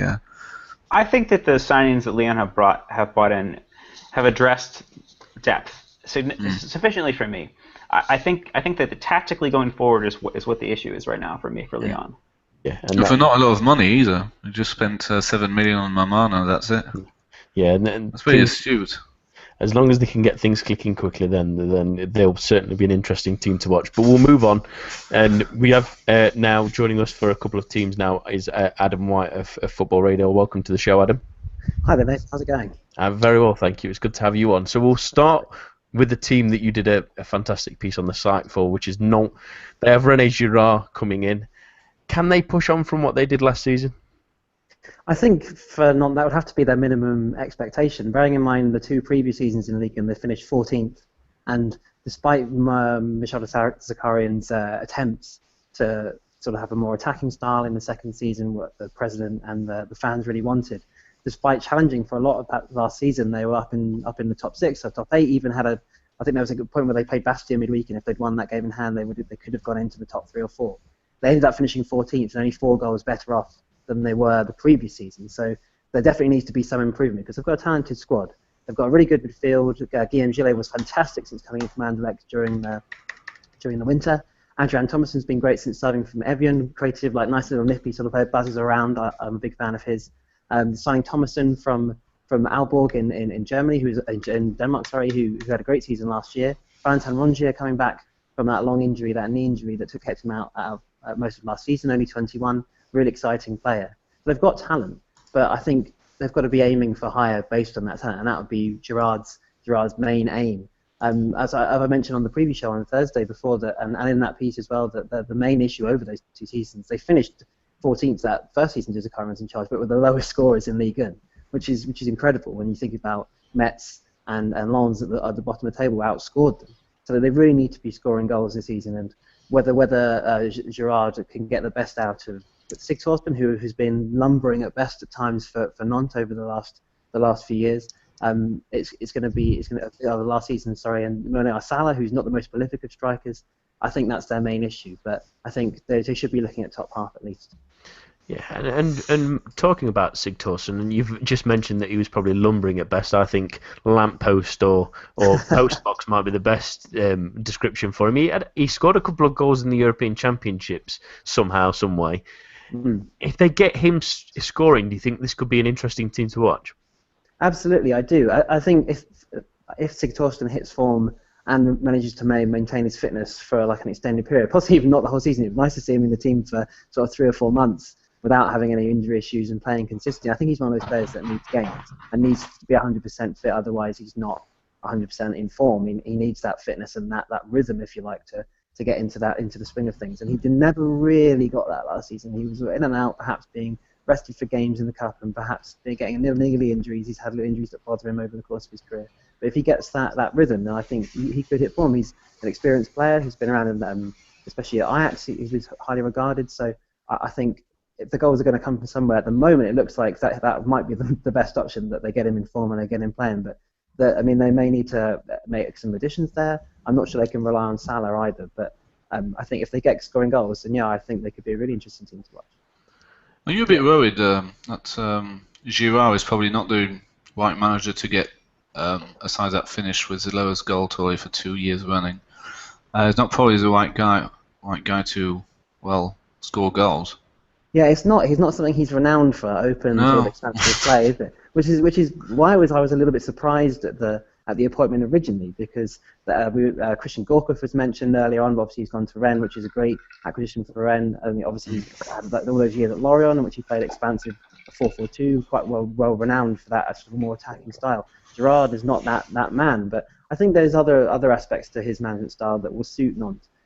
Like he's worked with the Le Bleu underage teams, so there's people like Kofi Djidji and Valentin Rongier, as I mentioned, that he would hope that he'd be able to nurture and get the best out of, and perhaps his style might suit the sort of that midfield quartet that I previously mentioned. So I think he's an experienced coach as well, and I think that's probably what the Badou Keita was looking for when he went looking for a manager, someone with league and experience. I think it's perhaps in this league it's quite important to, if you're going to look for like a top 8, top 6 finish, or top 6 is where they would aim for, that experience is going to help. He's been there with Lille. They finished 3rd the season before last, got them into the Champions League, tailed off again in the season after. But he has been there. He has got teams into Champions League positions. So perhaps that's where they're thinking, but not renowned for his goal scoring. Which is what their main issue is.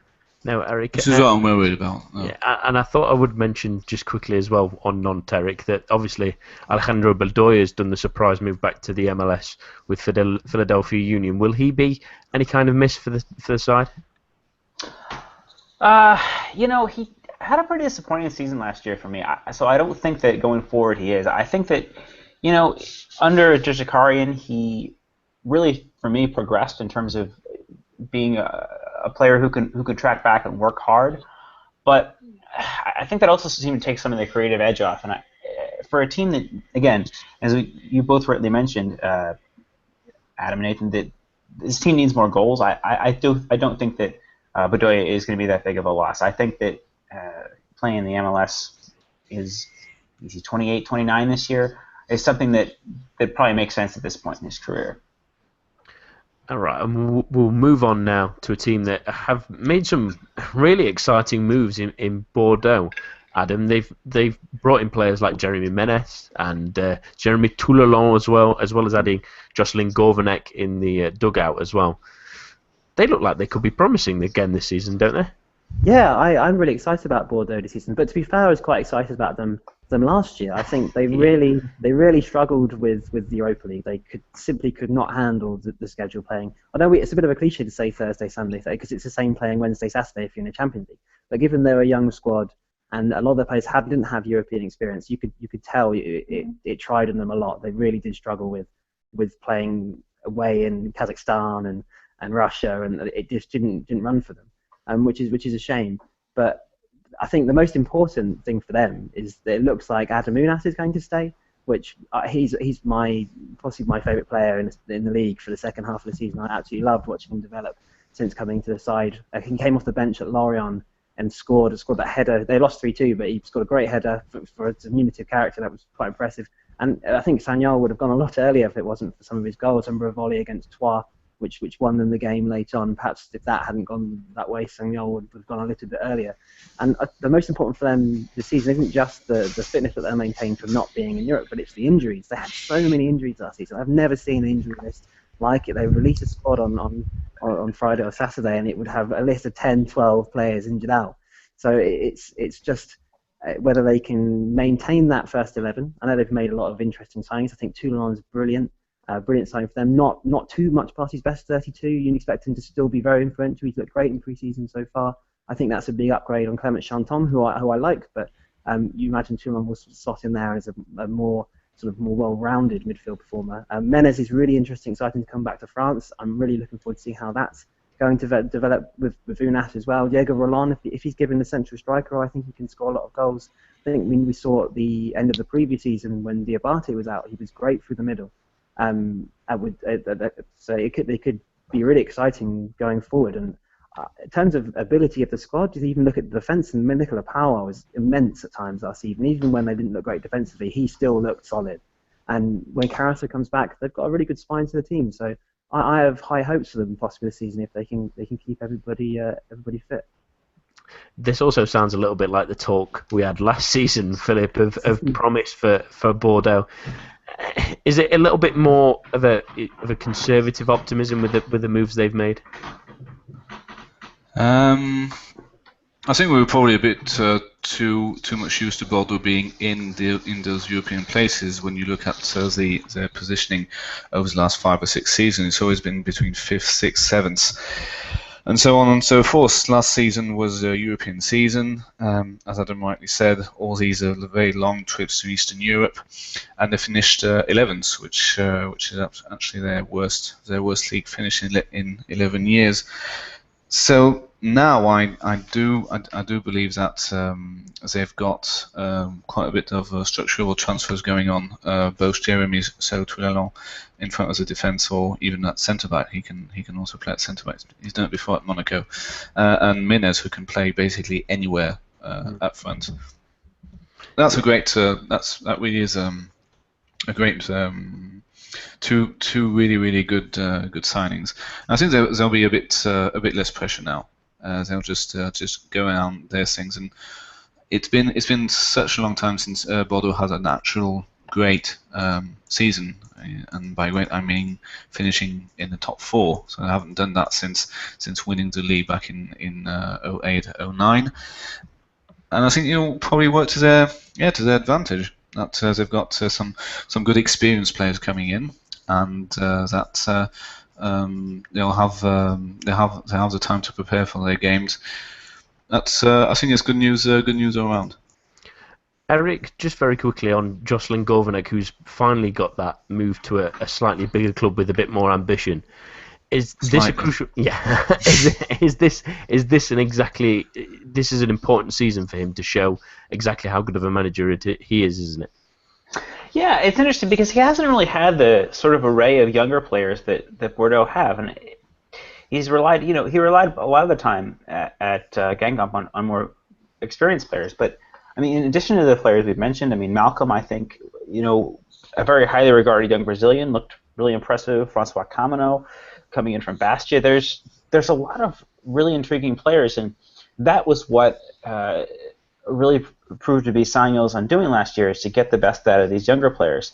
Gaetan Laborde is coming back from his loan with Clermont as well. There's a lot of potential here, and it really is going to take a special manager to get the best out of these younger players. So, in a lot of ways, for me, Gourvenec's a bit of a strange selection. He's certainly a pair of safe hands, as he showed during his time with Guingamp, and particularly their exploits in the Europa League, that he could get a lightly regarded group of players to succeed. But again, that was a veteran squad at Guingamp. To put these younger players together, the jury's still out. I'm not as optimistic about Bordeaux as some people might do. Again, Menez, Toulon, fantastic signings. Youssef Sabali as well. But yeah, I think this team has some work to do, and it starts this Saturday. Saint-Etienne are going to be no pushover. No, and that's a really, really intriguing game. Let's move on to Lorient now. And Adam, the big story really with them is the loss of Rafael Guerreiro, who's moved to Borussia Dortmund. He had a fantastic couple of seasons there and an excellent European Championships as well. How big of a loss will he be? I think he will be a big loss. I'm less enthused about Rafael Guerreiro than lots of people, having watched a lot of Lorient last season. I think he's a very technically gifted player. I think he's fantastic on the ball. He's great from sort of set pieces and great delivery. A lot of stamina. He gets up and down that left wing fantastically well and can pick apart. He's a very, very good player. But towards the end of last season, I felt that he didn't affect games as much as he might have in earlier that season or the previous season. Maybe he knew the move was coming. Maybe he knew he was leaving at the end of the summer. But I felt that his influence waned to some extent. So, although when you think about Lorient's season, they started better and trailed off. So perhaps there's an equivalency there between how well they're playing and how well Guerreiro is playing. He will definitely be a big miss, and I think it'd be fantastic at Dortmund if he's going to play at left back if he gets ahead of Schmelzer in that team. But I think overall he will be a big miss, but it's very difficult to tell how much of a miss he'll be until he's not there. He's one of those players that you miss when he's not playing, perhaps, because he didn't stand out too much. And he was sort of moving to the left-back position with Philippotto and Jimmy Cabo, and Maxime Barthelme had some good games at the end of last season to sort of accommodate more natural wingers. So I think he's probably a better at left-back. So it's difficult to tell how much they're missing, but he's definitely a very, very good player. Yeah, and it's interesting to look at their squad and how they played last season, and it was a lot of work from Maji Waris and Benjamin Mukanjo to keep them scoring and ticking over. Can they expect the same kind of goals from them this upcoming season to keep them afloat? I think it's difficult to say. I think it's definitely Waris. I have faith in Waris Majid that he'll get, if he starts every game, he'll get double figures. I'd be pretty confident about that. But I've been one of Benjamin Mukanjo's biggest detractors for quite a while. I think he only scored twice, at least one of those for a penalty after November last season. He got 13 in total, but a lot of them came in that sort of early season burst.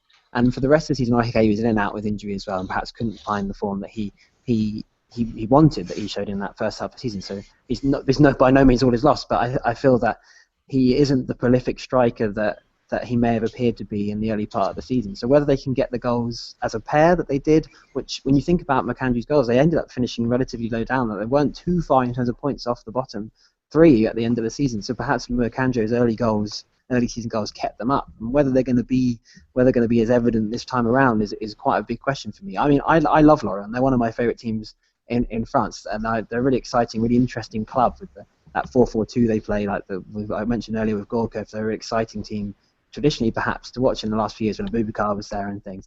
But they're actually getting rid of their artificial pitch this season, which I think is one of the biggest mistakes they've made over the winter, as well as losing Guerreiro, because it became like a slight advantage at home on that artificial turf, and whether that will affect their sort of home record along with those goals from Mukanjo, I fear for them, to be honest. the transfer story of the season for Les Merlus with the pitch coming up. Thank you, Adam, for joining us this evening. You No can problem at follow all. him at FR Football, Adam. He's a fantastic read, as always. We'll move on now to Caen and Eric. They performed well above expectations last season for long periods. Can they do it again? I'm a little bit nervous about Caen this season. I think that, particularly with the likes of Julien Ferre and Nicolas Seub being another year older, that central midfield is going to be a bit of a doubt. The Andy Delors situation is a huge cloud over the club that his not having turned up for training. That needs to get sorted out. They did well enough to replace N'Golo Kante with Jonathan Delaplace, but I don't know. I think for me that Caen looked like probably one of my favorites for relegation, I have to say. They haven't really brought in a whole lot of players. Romain Genevois is the center back they brought in from Nice. Mohamedou Dabo from Troyes. Pape San was brought in last year from Bourg-en-Bresse, but I don't know. If Delors goes, I think this team goes down. I think that Sané was impressive enough last season in Ligue 2, but is he the same type of physical battling player that Delors is? No. And for me, it's just there's just a few too many question marks surrounding this team. The defense isn't getting any older or any younger, rather I should say. Remy Vercout, Aladin Yaya, not exactly a young group of players there. So for me, if Baptiste Caron keeps this team away from relegation, he'll have had an incredible season. I don't think we should look at Caen as being, in the upper half of the table as they were for a large part of last season. Well, how do they go from being that good last season? Because they didn't lose anyone in particular, did they? No, and I think we should assume Delors is going. I don't see him taking the pitch for Caen this season. I know we say that transfers seem certain. I mean, Bafi Gomez for Lyon, it was certain he was leaving before 13-14, and he ended up staying. But I don't know. The ages of Seub and Ferre, I think, who've been so important for this team over the past 3 or 4 years. Ferre since arriving from Rennes, I think that was 3 years ago. Now, that just leaves me too many questions. I mean, they've got some interesting young players. Jean-Victor Makengo is a France Youth International who's pretty impressive, but I just have a lot of issues with this team.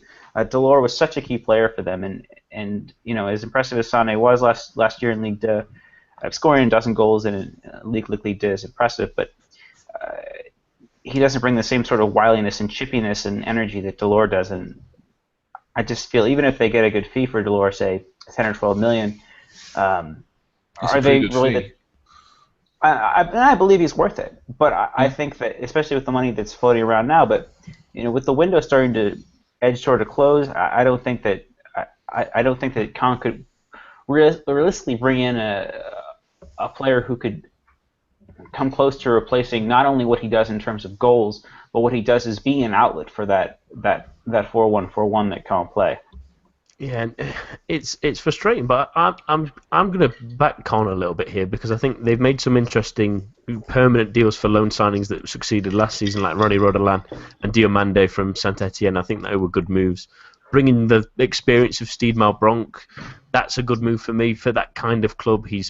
I think he's ideal for them, and I think they'll still do okay. I think there's still worse teams in this league than Caen, even if Delors goes. And well, I will say, if you're one of the teams that are looking to redesign your badge like many have in the last couple of seasons, get in touch with whoever Caen got to do theirs because it's absolutely fantastic. It's probably my favourite badge in the entire European football now. But yeah, I love it. I do. Okay, so just quickly on that, being an American, being from the States, it looks like a logo from professional American sports, and I really like the simplicity and the elegance of most teams in Europe's badges. Caen going against that, it just breaks my heart. I'm sorry. That's fair enough. That's from someone who probably enjoys the badges from American sports a little bit too much. We'll move on to Lille now, and we have our final guest joining us this evening, and that's Peter Bowler. Hello, Peter. Good evening, gents. Yeah, it's good to have you on the show. And let's chat about Lille. We've seen them a few times and talked about them on the preview show, and Bouffal's injury is probably going to see him stay until January time now because he's not going to be fit for the start of the season. But how much of a blow is that for them, and the fact that at least for the first part of the season they're going to be without him? Yeah, I'm not sure how much of a blow it is, and in a way, it's difficult really because Lille needed to make that sale. They need to get funds, and I think probably a lot of the people at the club were kind of hoping that suggested figure of around, was it about 15, 16 million? I think a lot of people were hoping that was going to go through, and a move to Watford was going to be secured. But not having him in the team and not selling him is a real big problem. He offers so much to that team. He really was the white knight for them last season, and it's very difficult without the funds, as I mentioned, to see them possibly bringing in a replacement. Lille just seem to lack so much without him, so much creativity, so much pace, so much attacking threat. It's really very worrying, and I'm sure we'll probably come on to speak about Lille in the Europa League a little bit later, but my goodness, they really look like they needed somebody like Bouffal in those games. Well, yeah, we mentioned during those Europa League games that Adair coming back might be enough of a lift, but it didn't really work out that way, it seems, in Azerbaijan. Do they need more? They need more goal scoring threats, don't they? It looked from the looks of things. Yeah, I mean, not much did work out in Azerbaijan, did it? To be fair, Adair's a difficult one, isn't he? Because it's really funny. I was talking to somebody earlier about the price tags on certain players after the Euros and how a lot of people still seem to have their kind of Euro-tinted glasses on. Everybody will unfortunately remember Adair for that quite fantastic goal, which I tried to not bring up, but I sort of couldn't help myself. And I'm not sure a player of his style is really going to be enough for Lille this season. You know, he's a big hold-em-up striker, and I'm not sure that you can sustain a team with just that. Players like Adair, they really rely on other players doing the work for them, you know, making those runs off of them, creating the space. And unless Lille have players like Bouffal who can make that space and create those chances, it's difficult to see where Lille's goals are going to come from. Yes, they've got Benzia, but you know he's been just potential for a long time now and really needs to step up. I did really like seeing the signing of Nicolas de Preville. I thought that was a really excellent signing, especially seeing as he can play as a centre forward or can potentially play out wide. But still, I feel Lille probably need more going forward if they're going to push for Europe again, which I really don't think they will. Yeah, there's someone else on this panel that quite likes the de Preville signing. There is. I don't know who that might be. Philip, let's talk about the Europa League campaign for them. Is that a worrying sign for the upcoming season that they really struggled? No, I don't think so. Antonetti is typically the type of manager who has his team playing quite solid football and actually excelling sometimes towards the end of the season. Not really playing in the Champions League or anything, but getting in the Europa League.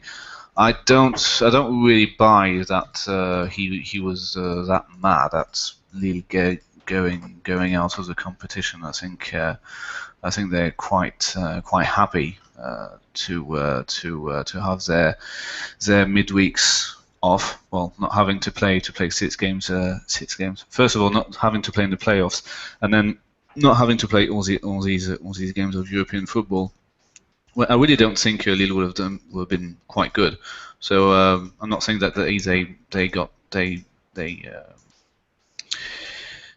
knocked out on purpose, but that in the long run it will be a blessing in disguise, basically. Eric, do they have enough this season to really do it? We know there's money issues, obviously, related to trying to sell Bouffal, but they need a little bit extra, surely, don't they? I mean, extra in terms of another attacking player. I mean, sorry, I'm not sure what the question is. Yeah, in a creative sense, yeah. For me, no. I think that adding Depreville with Ronnie Lopez and I think that's enough. I think that we've talked about this on the previous show a couple times. They just need to look at readjusting these tactics. Playing Ronnie Lopez wide on the wing is a waste of his talent. Playing this team in a 4-2-3-1 to bring Lopez centrally and to use maybe the likes of Mendez on the wing, I think makes a lot more sense. If you get this team playing in a way that'll get the best out of the attacking players they have, I think there's enough there. Will they be,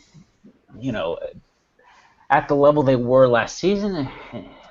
When Antonetti had to win 5-6 in a row towards the back end of the season to qualify for Europe, I have my doubts about that. But I think that Lille aren't as dire as they showed over 2 legs against Kabbalah. It's going to be an interesting season for them again, and whether they can reach the heights that they did at the end of last season is looking weaker and weaker by the day goes past. But we'll move on to the final team of our preview, and that's Angers, who were super last season for long spells. Peter, can they push on from that? And it's a mammoth task, surely, isn't it?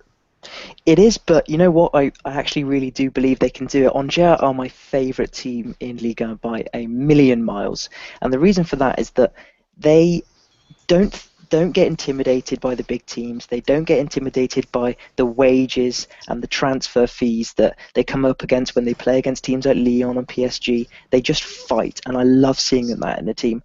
And funnily enough, I wrote an article for the website recently comparing them to Leicester City.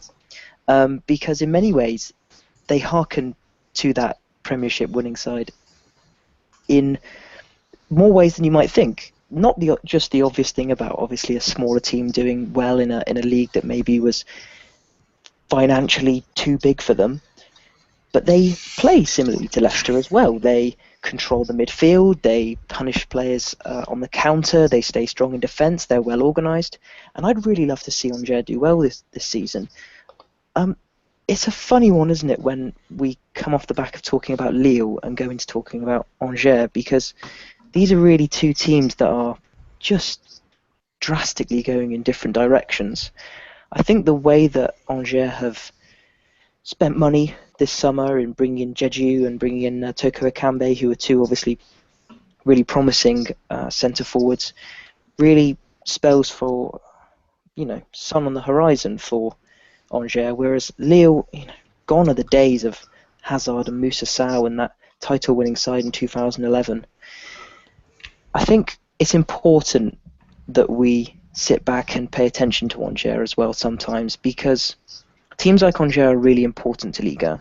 I think it's been said before by you guys, I believe, but one of the criticisms that a lot of people have of Liga is that it is dominated by the bigger sides, especially PSG, and when a small team can come straight out of Ligue 1 and punish teams and really make an impact, it has a knock-on effect, and it helps other teams who might be struggling, like Toulouse were last season for a long period of time, or like Lille even might this season. And I think we all have a vested interest, perhaps, in watching Angers and hoping them to do well. How important was it for them to keep Sheikh Ndoye? Obviously, there was a lot of reports last January that teams were looking at him, and they've been quieter this summer, but he's still a big player for them, isn't he? Oh, Ndoye's absolutely huge for Angers. I mean, I actually don't quite know how they've managed to keep hold of him, to be honest with you, especially seeing as every decent player in Ligue 1 this season seems to have been linked with a move abroad or has seemingly gone abroad. It's really something of a miracle that they've managed to keep hold of him. Not only was Sheikh Ndoye their top scorer last season with, I think, 9 goals, but he also absolutely dominates their midfield. He's a huge unit. He's someone who can go forward, score goals, headers as well. I believe he scored quite a few from free kicks last season. But he also manages to organise and protect that back four really well, and that's really rare in a player these days. Sort of reminds me, in a way, of Yaya Touré, except I think Sheikh Ndoye probably works a bit harder than Yaya Touré these days. That's not difficult for anyone, I don't think. But they did struggle occasionally for goals, really, especially towards the latter half of the season where they sort of dipped. Will Famid Diédhiou add some goals to them? I believe so. Yeah, I mean, he'll be full of confidence, obviously, after that fantastic season in Ligue 1. 24 goals in 52 games at Clermont, which is absolutely fantastic. And the addition of Karl Toko Ekambi as well, who scored 20 goals last season. Was it 20 goals last season, or was it 20 goals in the last? I can't remember. He scored a lot of goals. But he's an excellent acquisition. And I think those were the two areas that they really needed strengthening last January. And now that they've got them, they've got that excellent number 9. They've got a powerful attacker slash winger in Ekambi. I really do wonder actually whether Angers are going to improve on last season and, maybe, just maybe, sneak one of those Europa League places. I'd love to see them do it. And I'll tell you what now, if they do look like doing it on the last day of the season, I will buy an Angers shirt, I will buy a plane ticket, and I will fly over for their last game of the season. I'm planning on going as well, but by train. I was going to say the difference might be by that. I will hold you to that, Peter, and we'll make sure to keep a track of that. yeah. Keep this recorded. Yes, thank you very much for joining us, Peter, for this evening. No and you can follow him on Twitter at PR_bowler. He's always an excellent read. And that does it for our previews, at least. But we do have a little bit left in the tank, and that's to do our predictions for the season. So I'll start with you, Philip, and we're going to start with the top scorer. Who will grab the Golden Boot this season? Lacazette. Nice and easy. Is there a reason behind it? I think Fekir basically, and I don't really believe Cavani will go at the heights of Zlatan. Not really a lot to choose from there on in. There will be a few players with 10 to 15 goals, where I reckon Lacazette will have 20 to 25. Eric, who do you have? I have to agree with Philip. Saint-Germain also crossed my mind. I think that playing this 4-4-2, he's going to get a lot of opportunities if he's given a freer role around a more stationary striker, whether that's Carrillo or Falcao. But yeah, Lacazette, even with an injury hit and somewhat troubled, not injury hit, but a troubled season for Lyon last year, he still managed to recover and score 20 goals. I think that his talent's pretty undeniable. Yeah, and it's difficult to go against you two, but I will try and do something a little bit different, and I will go with the one you've just mentioned there, Eric, and that's Saint-Germain. He had an. I think I see Germain and Falcao scoring both 10 to 15, but probably not more.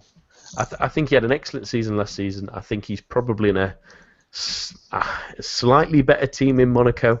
I think he'll get more chances as well, because I can't see Falcao remaining fit for the entire season, as we've obviously he's going to possibly miss the first couple of games as well. So I think he might just sneak it. I think Lacazette will score plenty. I fancy Fekir to grab quite a few as well. I think they might be quite exciting. I think that Cavani might score quite a few now, but I can't see him finishing top scorer. But I'm going to stick with my guns and go with Germain. If we can dream, can't we? I think it might even be Hatem Ben Arfa if he plays like he did at the weekend. Let's go for candidates for relegation then. I'll start with you this time, Eric. Who are your 3 to go down? Nancy, Caen, and Metz. All right, interesting ones. And Philip? Metz will finish bottom. Lorient, and I would have to go with not finishing 18th. Oh, we're having a bit more debate on this one. We're usually a bit more succinct. I think I will go for Metz as well. I think they've added some interesting players, but I think the other 2 promoted sides have possibly done a little bit better business. Just watch them finishing mid-table now. Yeah, that's how it works, doesn't it? Yeah. I think Toulouse are in great danger. I think the loss of Ben Yedder is so huge that he was dragging them at points through the last part of last season. They haven't replaced him with anything of quality, and I will go with Dijon. I think also they've probably not got enough to stay in the division. I think Nancy are probably a more interesting side, and I think there's a few teams that should be worried. Montpellier probably should be a little bit worried as well, but I think those 3 will be the ones to go down. Let's go on to most valuable player or best player. I'll start with you, Philip. Who do you think will be the best player in Liga next season? Pastore. And is there a particular reason for that one? Given the new, we didn't talk really all that much about tactics in the Trophée des Champions game, but if he does get this central role as a second striker in a 4-2-3-1 system, I think he can really excel and basically distribute the ball to Di Maria, to Jesse Rodriguez, to Cavani as well. It is quite scary though, when you have these four playing against you. I mean, I actually pity all the other Ligue 1 sides, and I think he'll fulfill this task with great success. Eric, who are you going for? I'll go with Angel Di Maria for similar reasons to what Philip said, but I think that this new formation, again, if you've got Krakowiak and Verratti sitting in front of the back four, whoever are the front four, and I believe that they should persist without Cavani. I think he should be sold, just as an aside. And debate on that for another day. But next week. I think that fluidity that affords PSG. Di Maria was tremendous at Real Madrid. His ability to switch flanks and provide assists as well as score goals. I think that Di Maria, we're looking at a player who could easily get 15 goals and 15 assists this season. And not to mention his defensive work. I mean, whatever flank he's on, he's going to allow, whether it's Aurier, whether it's Kurzawa, to get forward and join in that attack. I think that he's such a complete player, and I think he could be additionally motivated by the way that last season drifted away in the Champions League for PSG, as well as his own personal travails with Argentina, having lost the Copa America final. Yeah, and I think I will complete this Paris Saint-Germain triplet by mentioning the man who we were so disappointed to see so little of last season, and that was Marco Verratti. I think he's a fabulous footballer. He's such a interesting player to watch, and he adds so much to this team when they need it. And I think if he can remain fit for the entire season, he's going to be that key that unlocks defences and allows those great attacking players that they have now to really express themselves. It is quite scary to realise that PSG got 96 points without what's his name, Marco Verratti, playing for half the season. It's utterly frightening. Yeah. It should put the fear of God in every single Ligue 1 team next season if he's playing. We'll finish with possibly one of the more easier ones to predict. Who will win the league, Philip? I don't know. Taking some pondering. PSG. Eric? PSG. I think we're all probably in agreement on this. Well, yeah. What do we think for Champions League and Europa League? Meaning what? How the French clubs will fare, or no? I mean for who will finish top six. Oh.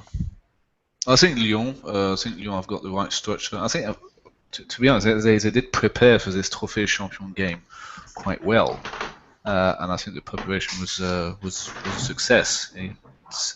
It's very strange to say that now after a 4-1 defeat, and that Monaco have basically improved their defense, but up front I still see them having more trouble for them scoring than Lyon, and that's what's the hard bit in Liga. So I still have Lyon for second. I'm going to go for the same top three in the same order than last season. I can't really see anyone troubling the top three, unfortunately. And I have those same three as well. I think Monaco and Lyon are still a little bit of a cut above those other teams around them. In terms of possibly Europa League teams, I'm going to predict.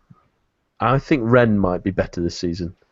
I didn't comment. Was it when we were talking about Saint-Etienne? But I really don't think they'll be around. I really believe that they'll have some kind of a tedious season, saying, okay, we've done this.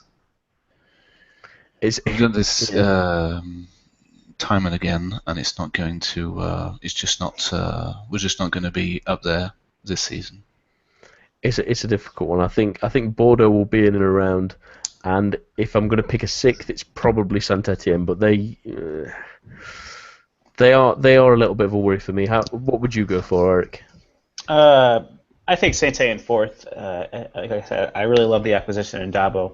Rennes, I think, under Gourcuff, probably have to be the favorites for fifth for me. There's just so much attacking talent in that team, and the defense was always at least decent last year. For sixth, I'm going to go with a little bit of an outside shot. I think Angers. I think that the additions that they've made over the summer show a real intent and statement of the club. They've refused to sell their top players. The defense is going to be as solid as always, and I think perhaps they could be a surprise entry into Europe next season. Yeah, and we'll end it there from the long evening that we've had all night. My thanks to all of our guests that have joined us this evening, and to everyone listening at home.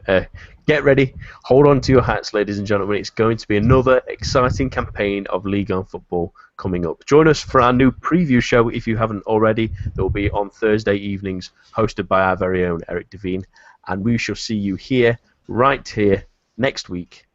A bientôt and goodbye.